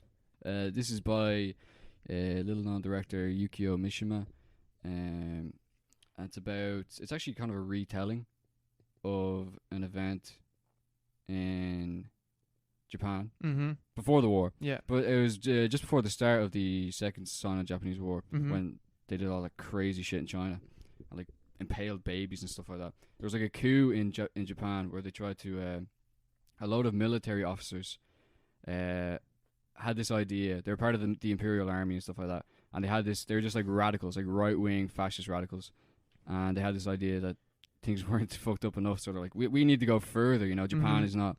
It needs to be restored to its pure former glory. Its former glory. Make Japan great again. Yes, even though like, well, the coup didn't succeed, but then Japan still went off and did all this crazy shit. So like God knows what they had in mind. Like these guys were fucking insane. They're part of a cult. Japan fucking did worse than 120 Days of Sodom. Yeah, but in real life, So God knows what they were part of a cult. And pretty much, it was just like this sort of cohort of people within the army. It was mainly like young people, like young officers. And they staged the coup, and they actually got pretty close to winning. Like they took over like several government buildings and shot loads of generals and stuff, or like marshals. But they didn't get control of, I think, or they didn't get the main guy, the prime minister or whatever it was. Yeah, they didn't get control of that stuff. They had control of like their version of like the doll or whatever. Yeah. But they didn't get the whole hog, and eventually it fell apart. They didn't get Leo or Miho. They didn't get that's the thing. Yeah, they didn't get Leo, but so they surrendered, and it was a total disgrace. And this film is about that basically. It's about the need to go back to this great past and like sort of the inner struggle and like the beauty of the struggle, and then the disgrace of its inevitable defeat. But like the whole thing is kind of it's supposed to be defeated, which is a big thing with Mishima. But what did you think of this film? I thought it was pretty good. Like, I don't know. I thought it was pretty good in terms of like having a insight into like Mishima. Yeah, we'll get onto Mishima in like 10-15 minutes, but Mishima is a very interesting man and a very fucked up dude, and had really weird ideas about the military and the state and like what you should aim to do with your life or whatever. And particularly like he had a fucking fascination with death and like the beauty of death. And I guess like patriotism is basically like, if you're just gonna sum it up, it's basically a dude coming home from war and like failing what he tried to do, or like he hasn't even gone out to do it yet, and he's already failed before he's even tried or whatever, and then performing seppuku, and his wife fucking adores him for this, and like he's a hero in the eyes of the film and in the eyes of the director for doing this. Like, that's all there is to it. It's black and white, it's silent, it's kind of boring, but it's interesting because of who the director is. Yeah, the director was a pretty fucked up guy. Yeah. What did you think of it? I thought it was really, really good. Like the shadows and stuff. Yeah. It's beautiful. It is. It's really well shot, and like it's only 27 minutes, I think it was, and it just like sort of flies by. Flies by. It's like that Japanese theater as well. Yeah, it's No Theater. Yeah, No Theater. No. Yeah. Yeah, it's which Yates was really big into towards the end of his life. He made a load of I can't remember the name of the play, but he wrote a few No plays, which are just like fucking black pill to bits. It's just like it's just him being like, there's no hope for the for the future.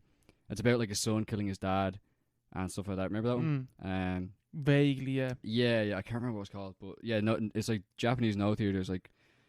Basically, it's just a form of theater which is very like contained and like very austere. There's only 2 actors in this, and there's no dialogue. Yeah.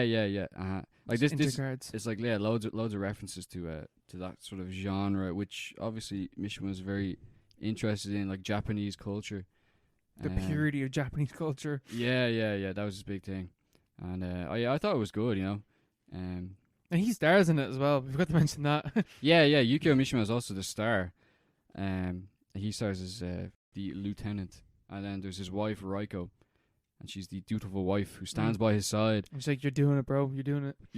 She's like she's also working for the fatherland, and she's like overcome by his beauty. It's actually a really interesting thing about Mishima, which obviously ties into his life and sort of his whole his story. It's like you hear a lot about the male gaze, and usually it's about like like women. It's like about looking at women, sort of like fetishizing, objectifying women, and like their image. But like Mishima, it's all about the male form. It's all about the beauty of the man. It's all about the beauty of muscles, and like there's a shot of him like leaning over Raiko at one point, and it's just a shot of his back, and like he's mad, like dude's hench. The dude is hench. Like he was a bodybuilder. He was a lot of things, but he was a bodybuilder and a director, and there's a shot of that, and that really like sort of like stuck out to me. I was like, wow, that's so hot. I was like, it's erotic in how he portrays the male body. Yeah. There's a huge eroticism. He does not give a shit about the female form. Yeah. Like there's a shot of, like Reiko, whatever, and like she's topless, or whatever. But like that doesn't matter at all. The focus is on. Yeah, it's like a National Geographic shot, Yeah, it's just the way it is. It's like, yeah, whatever. But like, look how fucking hot his muscles are. Like, this guy's so hench. Like, how did he get that big? And it's not like, I know that like we just mentioned how like Mishima was the director and the star, and like it's his body, but like. He also wrote this film. This is based on a short story that he wrote in 1960. Like he did everything. This is a kind of a passion project kind of thing. But like. One of the important things to know about Mishima was he fucking hated himself, and he thought he was fucking disgusting. And like, this isn't like a fucking like, look how hot I am. Like he's not talking about himself. He's just talking about the male form, and not himself. It doesn't like he's a body. That's all that matters, and he's a male body, and that's what he cares about. He's just a vessel. He's just a vessel for meaning. Vessel for the aesthetics and for the beauty. For the beauty and the purity of the male form. and the masculinity being a beautiful thing, not in terms of like, you know, fucking like actually like the ability of like masculinity to have this like violent brutality, but the purity in that is what Mishima loved. The male body is a vessel for the state to engage and stuff like that. You know what I mean? Yeah. That makes. I don't think I explained myself well there, but you know what I mean. That's the whole thing with like fascism. It's like strong, good. You know, well, like because obviously his whole thing with bodybuilding, like the reason he got into bodybuilding, is because he wanted to. It's a whole thing with like sort of molding yourself against the world. It's like taking the chisel of the world and being a Greek, using it to mold yourself, from which you can, you know, then mold the world.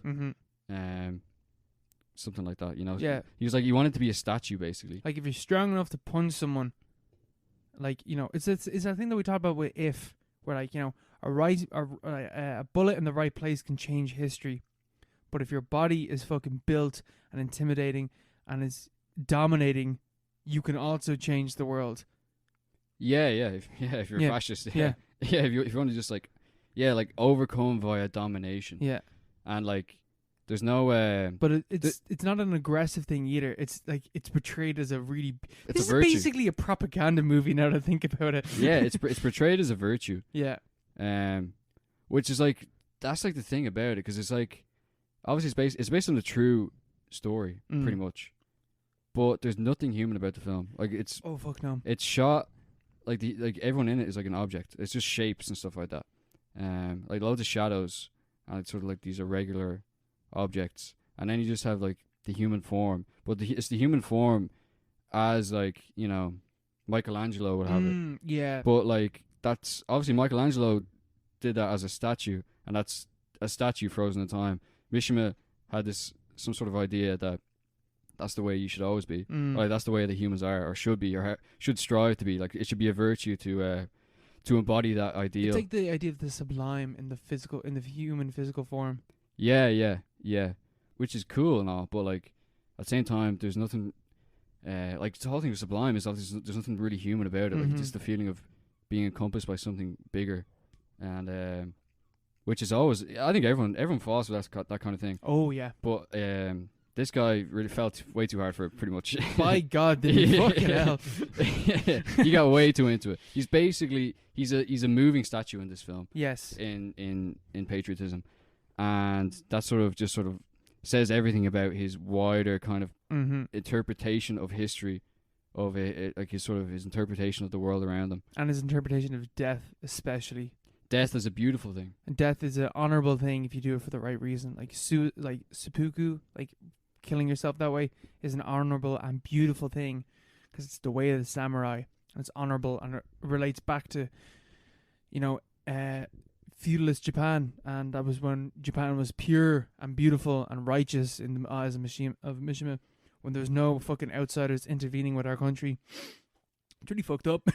It's just full on. Like I don't think like would Mishima, like, would he himself have called himself a fascist? I don't think so, but he was. Yeah, he definitely. I don't think he would have. But he definitely was. Yeah. You know, this is definitely like he just sort of ticks all the boxes. You know? This is just basically fucking Leni Riefenstahl's fucking Triumph of the Will, but way better in the physical, in the form of the body. yeah. But like really, like homoerotic. Oh God, this is a gay fucking movie. Jesus, happy Pride Month, everyone. This is like one of the progenitors of queer cinema. You have this. You have John Waters. Like this film's a masterpiece. John Waters fucking loves Salo. Does he? Yeah, he fucking loved it. Yeah, him and Michelle Haneke and Gaspar Noé, they fucking love Salo. I say Gaspar Noé loves that stuff. You ever see the Criterion Collection closet with him? No. He picks up Salo and he's like, "This film is a masterpiece. This is one of my favorite films." Sure thing, Gaspar. Edgelord. Shut the fuck up, Gaspar. But he also picked up Patriotism and our recommended film of the week. 私は三島由紀夫をペンネームとした。どう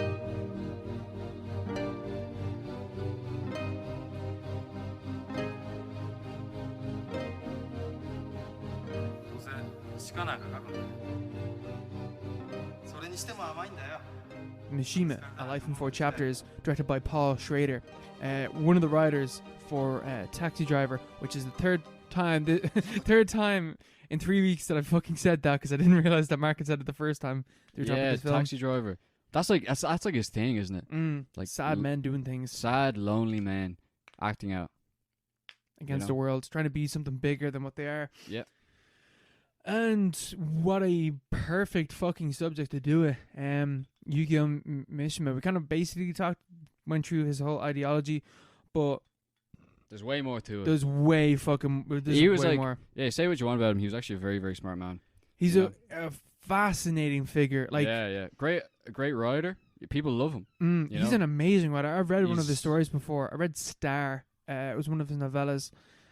And like, as we mentioned, like Mishima was all about beauty and aesthetics and stuff like that. But he viewed aging to be like the most horrendous thing that could happen to you, because the human body decays, and that's an ugly, rotten thing. And the worst thing to do is to die old, basically, in his eyes, because you're not beautiful and you're not aesthetically pleasing when you're old. Yeah. And Paul Schrader takes Mishima and delves into his life in 4 chapters through adapting some of his short stories, which relate back to Mishima, because Mishima, he basically every single piece that Mishima ever wrote was about him and his ideas. Yeah, that's a really cool way they did it. Apparently, it was done in collaboration with Mishima's estate, but it was also hated by his wife, obviously, because there's obviously the film addresses the fact that he was gay. Very much gay, like very much a repressed homosexual, which is like a huge part of it, and a very fascinating part of his story. Because like in his life, it's not like he was like closeted or really repressed about it. Like he knew, like he was fully aware. And his first book, he wrote at 24, Confessions of a Mask, which is about pretty much being gay. The mask that everyone wears. Yeah, and putting on a mask and stuff like that. It's basically a biography as well. Yeah. Like, sorry, I don't know if you just said that or not. It's basically a biography. But, well, he has a cool story, though, because he worked in a aircraft manufacturing factory during the war, where he built aircraft, obviously, and he built the aircraft that would be he built the machines, the tools that the kamikaze pilots would use to die virtuously, to die in the name of Japan. Yes. To die for the nation. To die for the glory of glorious Nippon. Yes, Nippon. Yeah. What's that about? Why do they call it Nippon? It's called Japan is the fucking bastardized version. Japan is called Nippon in Japan. Yeah, but why do we call it Japan then? Oh, because Americans are like, Nippon? Fuck that, Japan, I guess. Fucking. I don't know. Fucking hell. But yeah, he worked there, manufacturing these machines of glory, but he never got to see action himself, which is also his own fault, because he was in reserve, and they were going to put him out in the field, to die, to fight for the nation. But he faked having tuberculosis. As he says, he was a coward. He was a coward. I don't know how much the dialogue in this film is based off reality, but in the film he calls himself a coward. Yeah, he's like. I assume he did as well. He basically bottled it in big time, even though even back then, like he was very much dedicated to the ideal of the empire of Imperial Japan, and but there's like I feel like working in that factory, you got this kind of fetish for like steel and stuff like that. Yeah. For like. Also, there's all these sweaty men fucking smashing. Yeah, these sweaty guys, rubbing off all these sweaty guys, like, oh yeah, I love Japan, man, Let's go, commit suicide and stuff like that. Let's make this giant fucking phallic imagery. Yeah.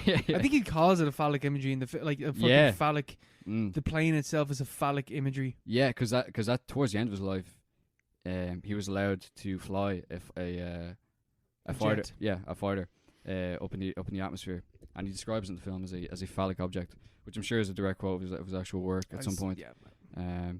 But yeah, he's obviously like there's so much of a Freudian reading to pretty much his entire life. Yeah. But like that was the thing. He was a big writer. Like he was like he wrote fucking like the only reason I feel like he probably did say everything because I think he directed like 5 films. He wrote like 50 plays. He wrote over 100 novels or something, or short stories. I think he actually wrote 200 short stories or something ridiculous like that. Yeah, there's a scene where he lists all the books he's written. He's like, I wrote Confessions of Mass in 6 months. I wrote the other one in 4 months. I wrote that one in 2 months. It's like, how? And they're all like regarded as masterpieces. Yeah. Like he's loved. But he was like, as a kid, he was like the quiet kid. He was like head in the book kind of thing, and he loved people like Oscar Wilde. Actually, sorry, I think he was called James Joyce's. Japan's James Joyce. Japan's James Joyce, yeah, because he loved the modernists. Ezra Pound, he loved modernism basically, which kind of ties into fascism a bit, but he loved all that stuff. But as he gets older, it's like he's like stuck kind of in that past, because he was born in 25, but he doesn't seem to like obviously he's always looking back at the past, but he never seems to sort of develop what he's thinking, because he hated Freud and he hated Marx. That I read a quote. He hated communists. He hated the lefties, even though he was there's a scene in the film where he talks about like, we're not too different, we can make a coalition. Yeah. In the sense that the same way like Hitler would have been like, here, all the workers, why don't you just come over on my side or whatever. Come on, boys. But he hated Marx and he hated Freud, their works, which is kind of funny because like those are the ones that probably would be most directly like sort of explain why his life was like such a disaster. Yeah, but 100%. Yeah. Like if you just take a fucking Marxist reading or like a Freudian reading of his life, like Freudian, this makes so much sense. Everything about it, like it's really beautiful. Like in a way, it's really beautiful how his life kind of in an aesthetic way. But that's the thing. Yeah, that's the thing. Like his life is like so perfectly kind of set up. It's like such a fascinating story. There's so much beauty in the story, but at the same time, if you look at it from a human point of view, from a normal point of view of a normal living person, it's like, what the fuck? Yeah, there's something deeply wrong. Yeah, it's like no one should live like that. Because like Japan, we briefly talked about it last week or whatever, but like Japan has this committed atrocious war crimes, but they were proud of it.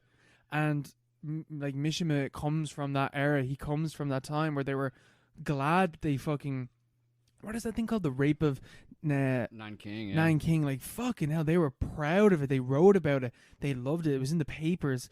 A fucking beheading contest, and the biggest whoever decapitated the most fucking Chinese civilians, not even soldiers, these poor people they just invaded, whoever decapitated the most amount of people was a champion, was loved in Japan for it. And Mishima grew up in this era, and he fully embraced that type of culture. And like, it's horrific, like, because you can see the reality of what he loved and what he would have wanted Japan to continue to do, and that is to just demolish and rape and pillage and torture and kill everyone. And that's what Mishima would have wanted, because he thought that Japan was the glorious country. But there's also something extremely tragic about him as well. It's like, you're a fucking, because like at the start, like that moment in the film where he's at like some gay bar and he's dancing with someone, and your man like kind of laughs and he's like, oh, you're getting kind of pudgy, whatever. And Mishima's like, he just walks out. He's like, I can't fucking do it. No, fuck off. And he walks out, and your man's like, rings him. He's like, oh, like, what's wrong? And he comes out to him. He's like, you said that I'm fat, and that really, really hurt my feelings. Basically, he's like, don't ever joke about that, because like he was image obsessed, but so fucking self-deprecating to a fucking pitying extent, and like his entire life was that. I think I would say that this is probably a perfectly structured movie. Yeah, I love how it's structured. It's amazing. It's very, very creative, because it's like the way it's done is like, it's the start of his life is his childhood briefly, and then at the end, at various points through the middle, it's his last day basically. Yeah, it's like the last few hours, and then there's some defining moments in between. But then like in between all that, there's these stories, these adaptations of stories, which he wrote, and it's like different actors and they're playing the characters in these stories, and but these stories reveal key aspects of his life. They reveal things about him, because all his stories were basically about him. Because at the end of the day, he was and he admitted it himself. Like like very openly. I think he has an essay called On Narcissism or On Freud or something like that, and where he talks about how men, like, we have like the idea that women are like prone to narcissism or whatever, or the myth of narcissists and stuff like that, where he claims that men are actually the real narcissists. Yeah. But like the end point of men or male narcissism isn't like somewhat like, you know, specific ideal of beauty. It's more like a concept, and like the peak of that concept is death, like a beautiful death, which is what he wanted. Like the guy was obsessed with images, obsessed with these frozen kind of ideals. Like his first ever sexual experience, which is depicted in the film, is when he came across an image, a painting of Saint Sebastian, impaled by arrows, like dying. And this like fucking Greek statue of like a man with his hands in the air, and you can perfectly see his ribs and like his like, I think he says like his loins are swollen and stuff like that. And this arrow is piercing through him. Yeah. So immediately, the idea of death and sexuality are there. I think he wrote actually on fucking Bataille and stuff like that as well. Oh yeah, no, Bataille was huge. Yeah. He really liked Bataille, which is funny because Bataille had the whole thing with Bataille had loads of like cool ideas about eroticism as well. Like back before Mishima really got big, you know, or like did his whole kind of, you know, crazy stunt.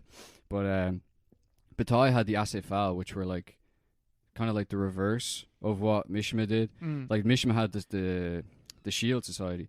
The Acéphale with Bataille, they were like they were leftists pretty much, and they were like fighting in the French resistance against the Nazis in World War II. And their whole thing was like to be part of the society, you had to like celebrate like the execution of Louis XVI, Louis 15, whatever, like the French king, like the moment when God was like executed, like this agent, this like embodiment of God was executed by the public, whereas the Shield Society was like the reverse.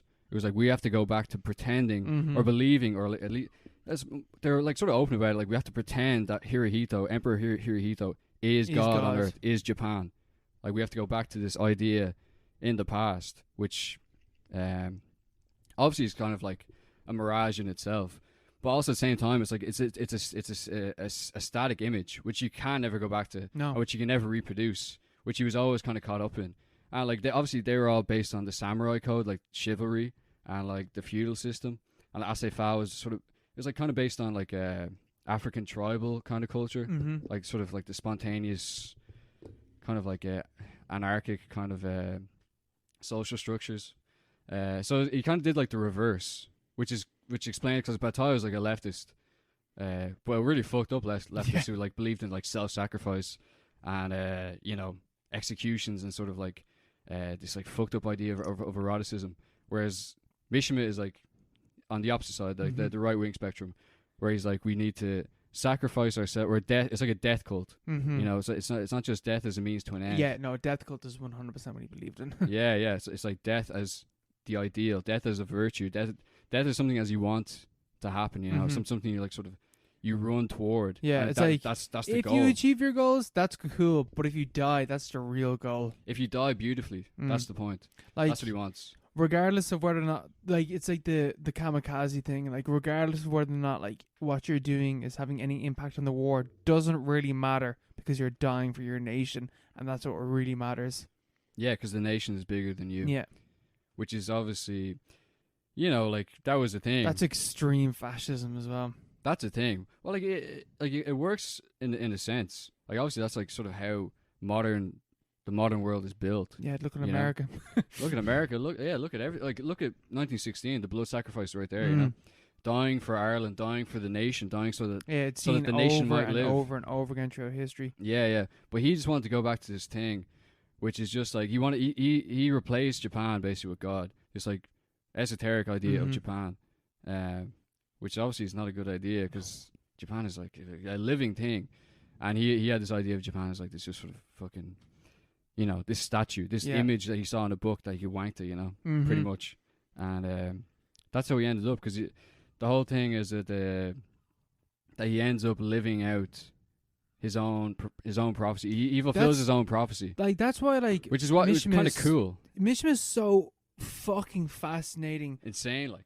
because he did do it. He actually did it. Yeah, he lived out his life exactly how he wanted to. He died at 45 trying to stage a coup, which failed. Where he's like, "Listen, army, like he fucking got his fucking shield society. They kidnapped the general of the army."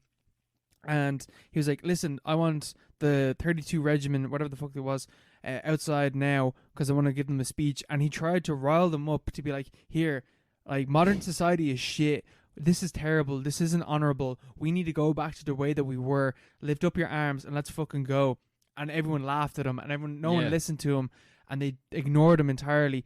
And he comes back in the film, and he's just like, "I don't even think they heard me." He's like, "Oh well. Time to perform seppuku, the most glorious way to die."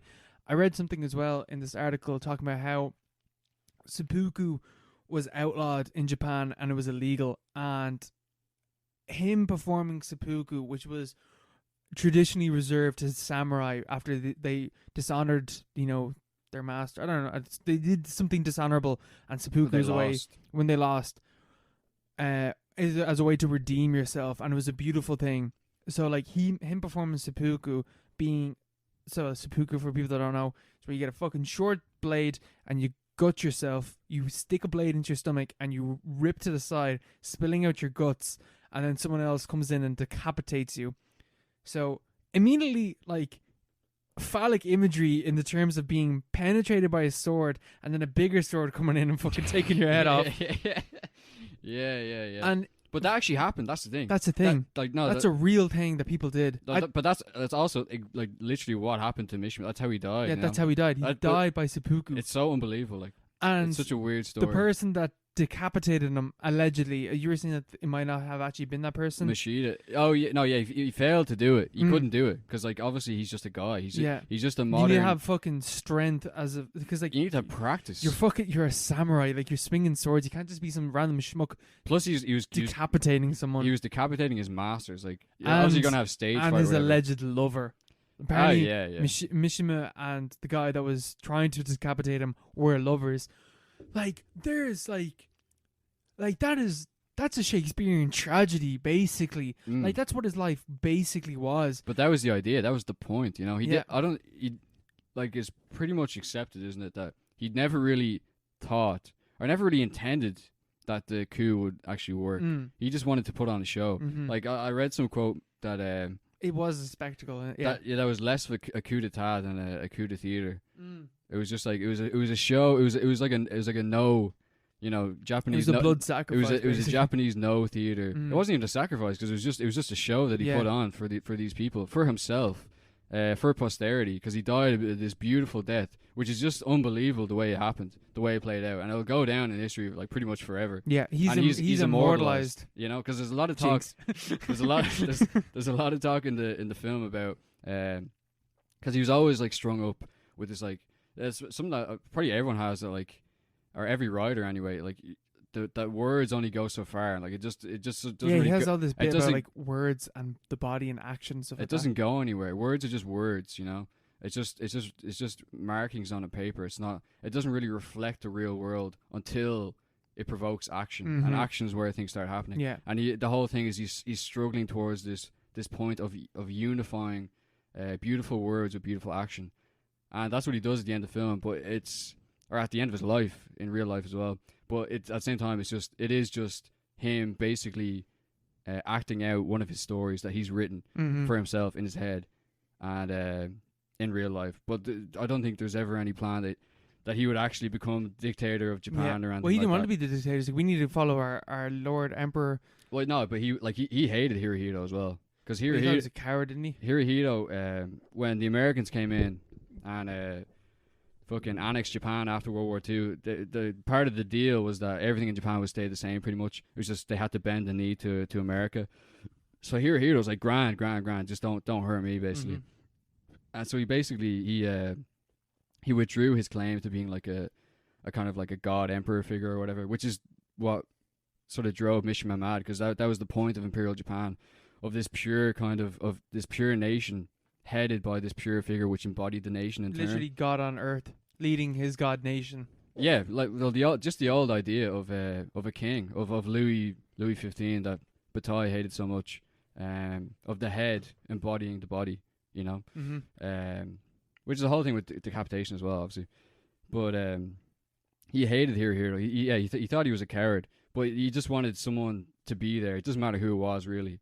But yeah, I don't think he ever really planned to actually succeed. It was just all for show, which is just... It was a piece. Just turns back into his whole thing. Like, the man is just trapped in this, like, fucking nowhere land where he was just, like, held hostage by images and, like, ideals and things that didn't really exist, but just in his head. Yeah. And maybe at the end of his life, he turned it into real life in, like, a really kind of weird, like, parody of a... It's a fucking... Of real life, like... Like, and not only... By saying this, are we talking about like how he turned his life into a piece of art? But like the film Mishima, A Life in 4 Parts, literally turns his life and everything that he did into a piece of art. Like the film achieves what Mishima set out to do with his life, and like Mishima, A Life in 4 Parts is an amazing film. It's an amazing film. It's really hard to talk about the film because we're basically just talking about his life, and like I know it seems that we've been talking about like Mishima's life. But like that's what the film is, and that's what the film is talking about, and that's what the film shows in all of its parts. This is what the film is trying to do, is trying to convey this sense of grandeur in the figure of Mishima, which he ultimately became through how he lived his life.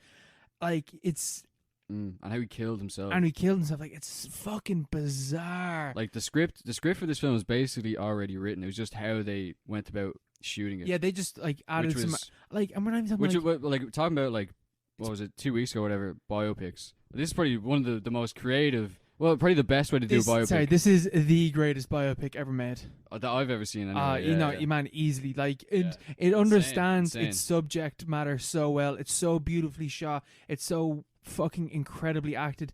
I had a problem while watching the film where like it's in Japanese, obviously, because it's about a Japanese person. Fuck you, Paul Schrader. But anyway, yeah, what the fuck, man? This is an American film. This is an American film, bro. What the fuck? But like I had a problem where like the dialogue is so fucking beautifully written because basically like how Mishima would have written like dialogue, whatever. And a lot of it's just quotes. An amazing writer, like regarded as one of the greatest writers of all time. But on top of that, amazing fucking visuals. And I had a problem where like I couldn't really follow the movie because I was too busy watching the amazing, beautiful visuals and trying to read the subtitles.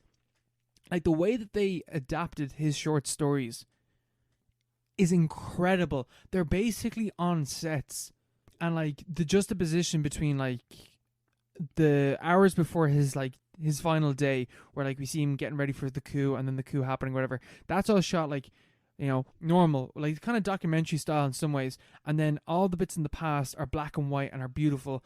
And then the adaptations are like, they're like on a stage or something. I don't know how to describe it. It's like a theater. It's like a theater. It's like theater. The important thing though is like there's no sense of reality within the adaptation because it's depicting a scene. And like if it shows like there's a shot in the film where like it's like people walking through a museum or something like that. Let's just say it's that, right? But like it shows like a wide shot of like of the set of like a corridor and all the artwork played out, and all around it is just blackness because that's the reality of what you're reading. There exists no actual real world. Only exists is the scene with it, you know what I mean? Yeah, no, yeah. The epic theater, man. Epic theater, yeah. It's just like it's not supposed to be realistic. And it's not at all. There's a real juxtaposition between, obviously it's like his early life and his last days. Because all through the adaptations of his short stories, it's like stylized and stuff, and you have hyper stylized, and it's beautiful. Yeah, it's very hyper stylized, and the colors are really cool, and you have arcs and stuff like that, and like little structures and stuff. It's like they're just nice little stories in there. Kind of vignettes that tell a bigger story. They're vignettes that sort of dovetail into that sort of maybe just sort of explain the real life, like the actual biographical sequences. And then like at the at the end, it's amazing because you have these stories just kind of like trailing off, and then you have his final day, which is just Like his final date is shot like as is. Yeah. It's just played straight. And it's not interrupted by anything. It's not interrupted. It's just in like color. That's the final chapter. Yeah, it's just in color, and it's just like it's just like his suits. The general compliments his suits. Mm-hmm.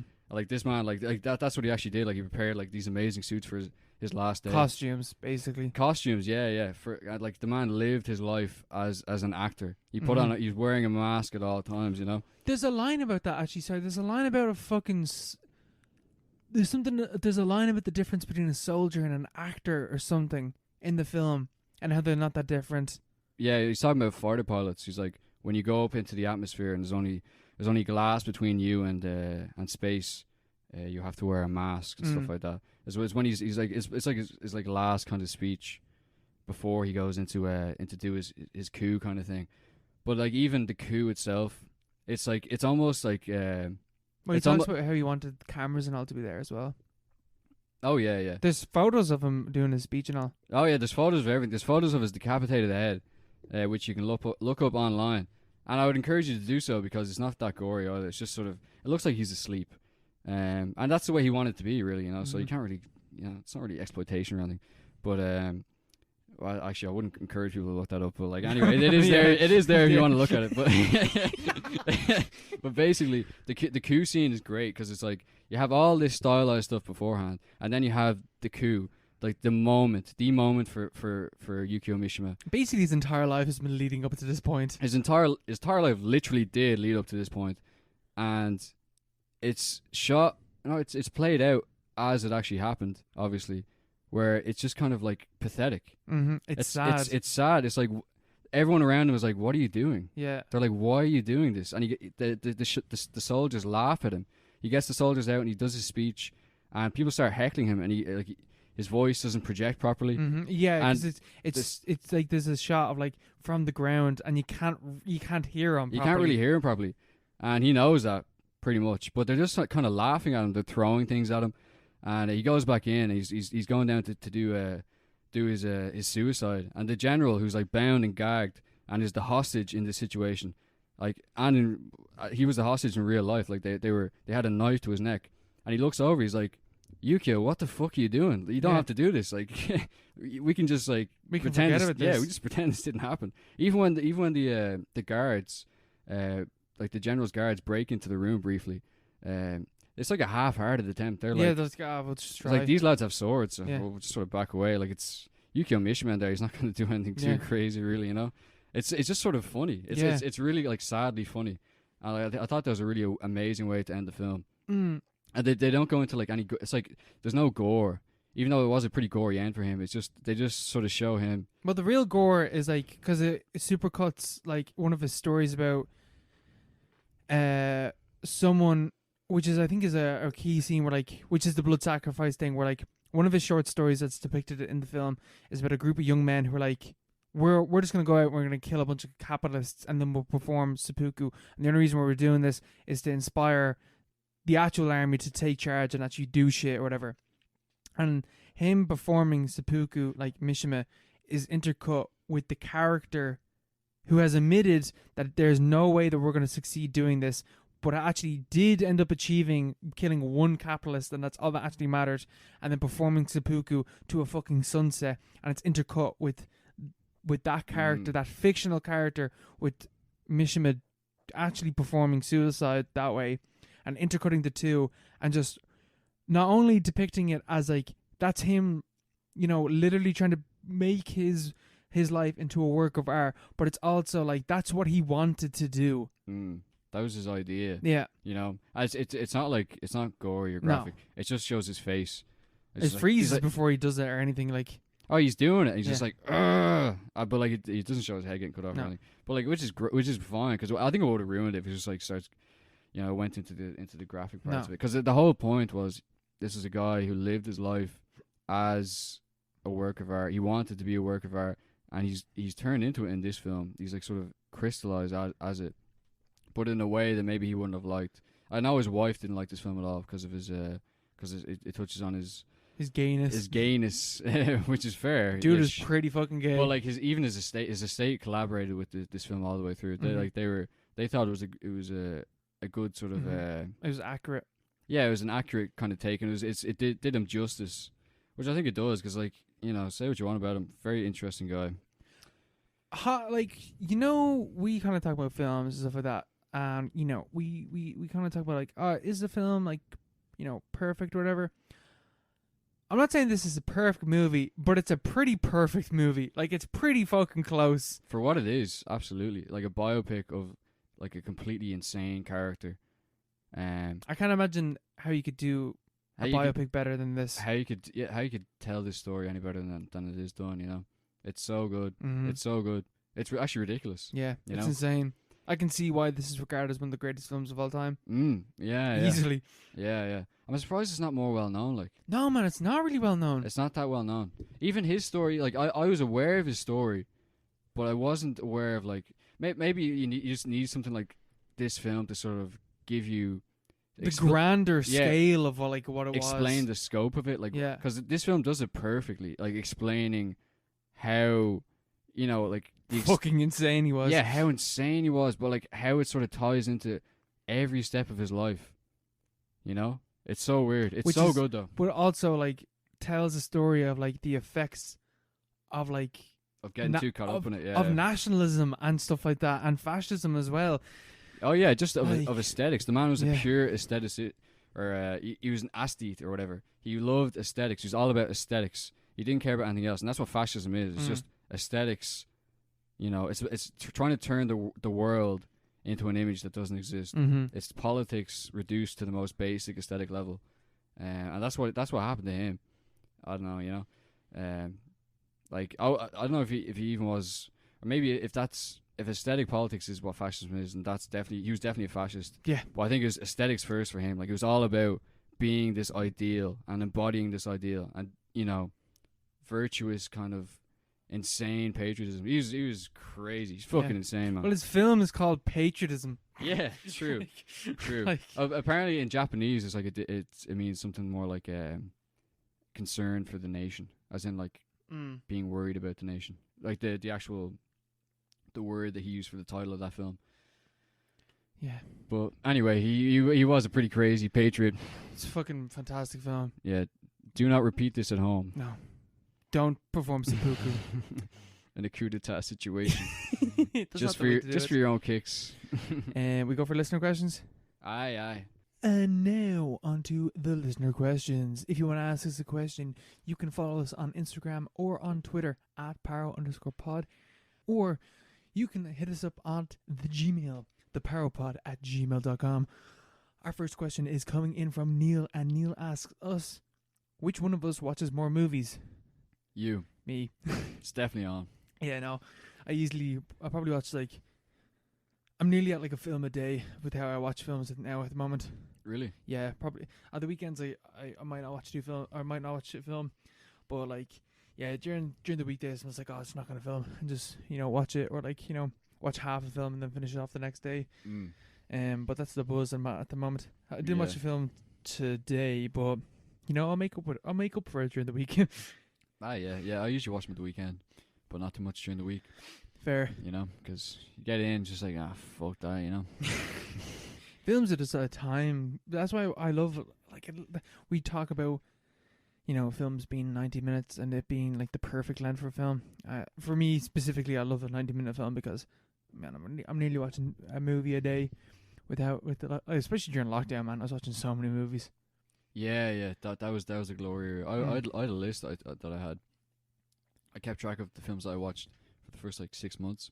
And I was like, I feel like 10 pages. You know, it was great. That was the glory era, but it's gone now. Yeah. You know?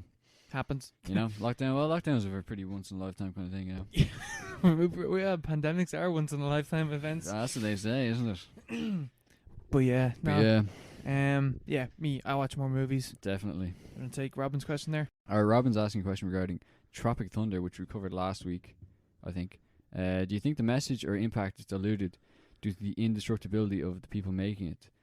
I.e., Robert Downey Jr., Ben Stiller, etc. There's no risk for them in making the jokes that they are making, as they are Hollywood. Is there an air of it being less than what it sets out to be, because there's no risk involved, since there will be no backlash? I mean, we kind of touched on this when we were talking about Tropic Thunder, and we are talking about like how it was kind of insane over the fact that it was Robbie Downey Jr. and Ben Stiller and Tom Cruise, you know, making these jokes about Hollywood. And I didn't really think about this, but now that Robin says it, I kind of do agree with what she's saying, because like it's not like they're going to be blacklisted for making this movie. Like, no matter what they said about Hollywood, no matter how much they took the piss out of the industry is going to still keep them because they are the industry, essentially. Oh, yeah, definitely. No, I think it's a very valid criticism, but at the same time, Tropic Thunder would never be made by anyone else. Yeah. That's the thing. Like, you can't make a parody blockbuster. Like, and not have blockbuster stars in it. Without Ben Stiller, Robert Downey Jr., Jack Black, etc. You know, it's just not going to happen. And that was the point, I think. It was like, because it was like turning back in on itself. You can't turn back in on yourself if you're like coming in from the outside. Like, you can, like you could make an independent version of Tropic Thunder, but no one would really see it. And yeah, at that stage, it's just like you're just parodying, you know, Hollywood or whatever. Yeah. But there's something to be said about, you know, and there is no risk, and maybe it is like it's less impactful or something because of it, but it's a different kind of impact, I would say. Yeah, I wouldn't say there was much risk really with Tropic Thunder. Even Robert Downey Jr. doing the blackface thing, like he wasn't big back then. I think a lot of people forget that right now. Like he wasn't big. Like he was washed up. He only did Iron Man the year later. I think Iron Man came out the year before. That was 2008. Tropic Thunder was 2007. Oh yeah. So he hadn't done anything in a long time. But I remember seeing or maybe it was the same year. Maybe it was 2008 as well. But I remember seeing a promotional thing on like the DVD or something of Tropic Thunder where it's like a piss take of this, and I completely forgot about this until now, where it was like because on the cover of Tropic Thunder it's Jack Black, Ben Stiller, and Robert Downey Jr. Can't remember who Ben Stiller was in this, but in the joke version on this like special feature, whatever, it's Ben Stiller talking to the two of them, you know, telling them this is what the film could be, and it's Kung Fu Panda and Iron Man beside Ben Stiller. Yeah, well, yeah, maybe, but like it was the same year at least. Yeah, it was. It was a summer blockbuster, so like he wasn't like Robert Downey Jr. wasn't like some fucking like he was untouchable in the sense that he was the son of a big actor, and he had been big before, but it wasn't like he was fucking like he is now, where he can do pretty much whatever he wants. But like that's not saying that there's any risk involved really. Like there wasn't risk involved, but like that was, you know, there doesn't really need to be, I don't think, in terms of like what it's trying to do. And like its value as a film, I don't think it needs to be like some like you're not going to expect, you know, multimillionaire fucking Hollywood A-listers to go out and like take down the system like that made them. Yeah, the one that made them. Like they it's just sort of, it's a funny parody, you know, but it doesn't go into any like structure. Even like we touched on it before, like the last third of the film is just a bit ridiculous. Yeah. It's just kind of a capitulation to the formula of a studio film, but you know, just the fact that they made it I think it's pretty admirable. But at the same time, obviously there's no risk involved for them personally, and you know, in general.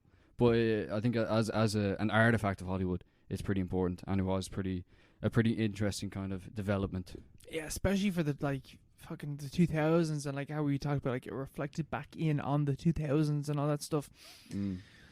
Like, there was no risk for anyone back in the 2000s, I feel like. Fucking Idiocracy is like a fascist movie, and it has a Wes Anderson darling in Luke Wilson. Yeah, Luke Wilson.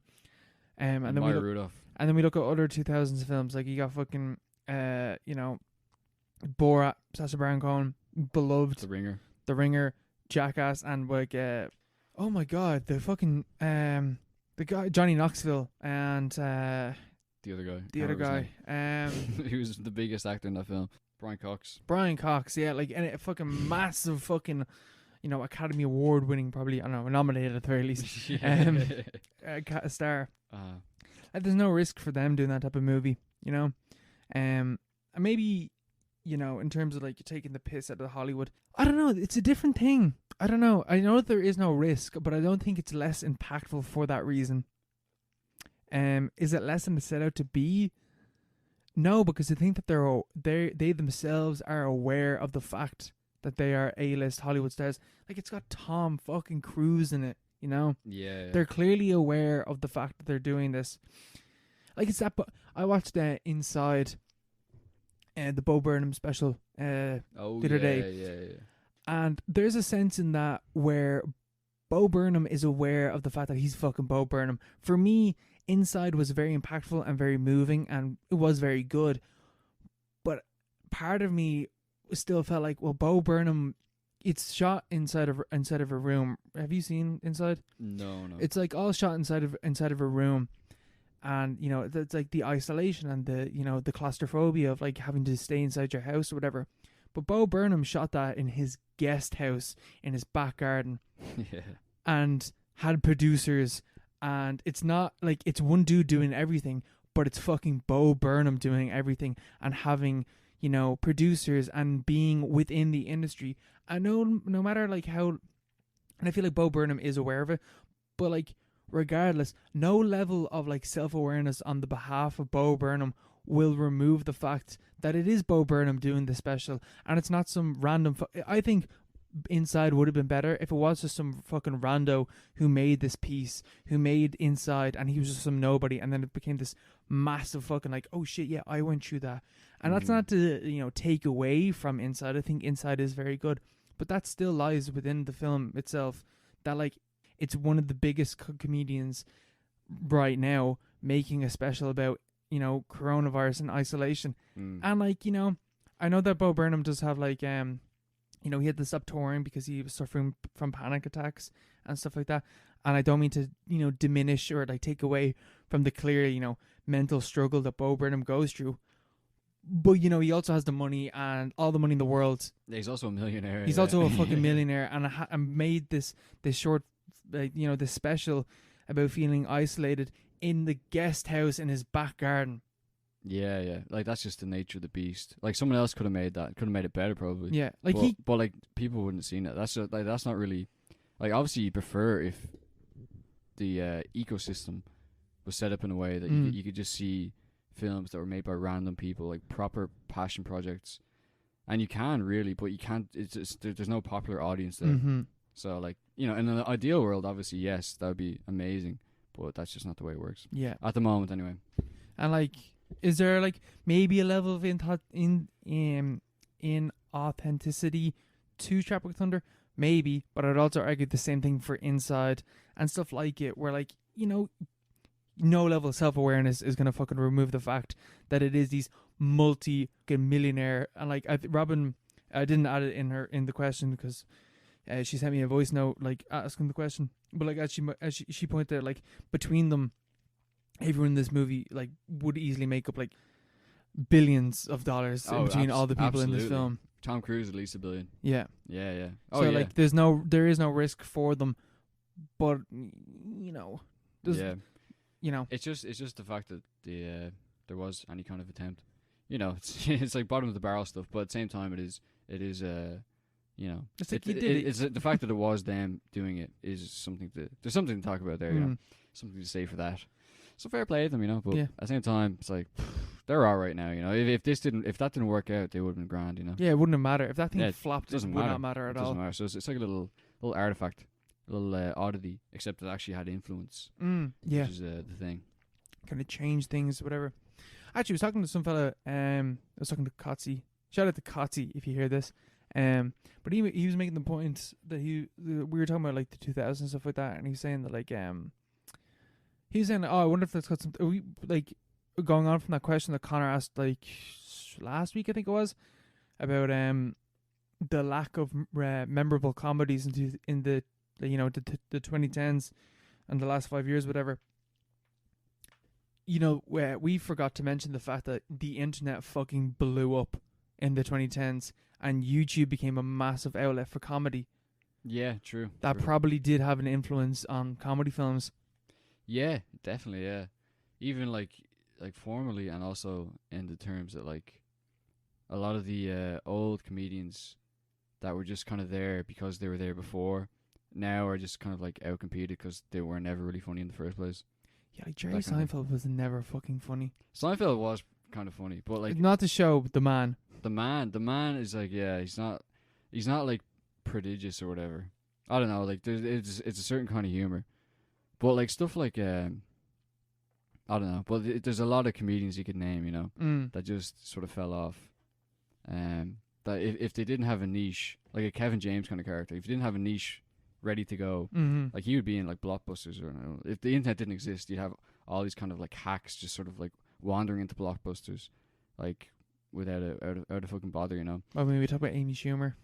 Amy Schumer, yeah, exactly, yeah. Like she kind of fell off in like fucking 2017 or whatever. And I looked up. You 2016. mentioned that roast video. I fucking watched that roast. Painful God, stuff. man, it's painful. Yeah, they got Mike Tyson there going like, "Shut up, Amy," and like that made Steve-O laugh, but you're like, oh, that wasn't funny, Amy. That really wasn't funny. It could have been funny in like a really bad way if she knew Steve-O really personally or whatever. But she doesn't. But yeah, he didn't laugh. He just sat there like, what the fuck? Yeah, it's just really weird. It's like it's like you're just trying to go viral. It's like when she fell down in front of Kim Kardashian and Kanye West. I don't remember that. No. She was like at like a premiere with, and all the stars were there. Or it was like some fucking ball or something.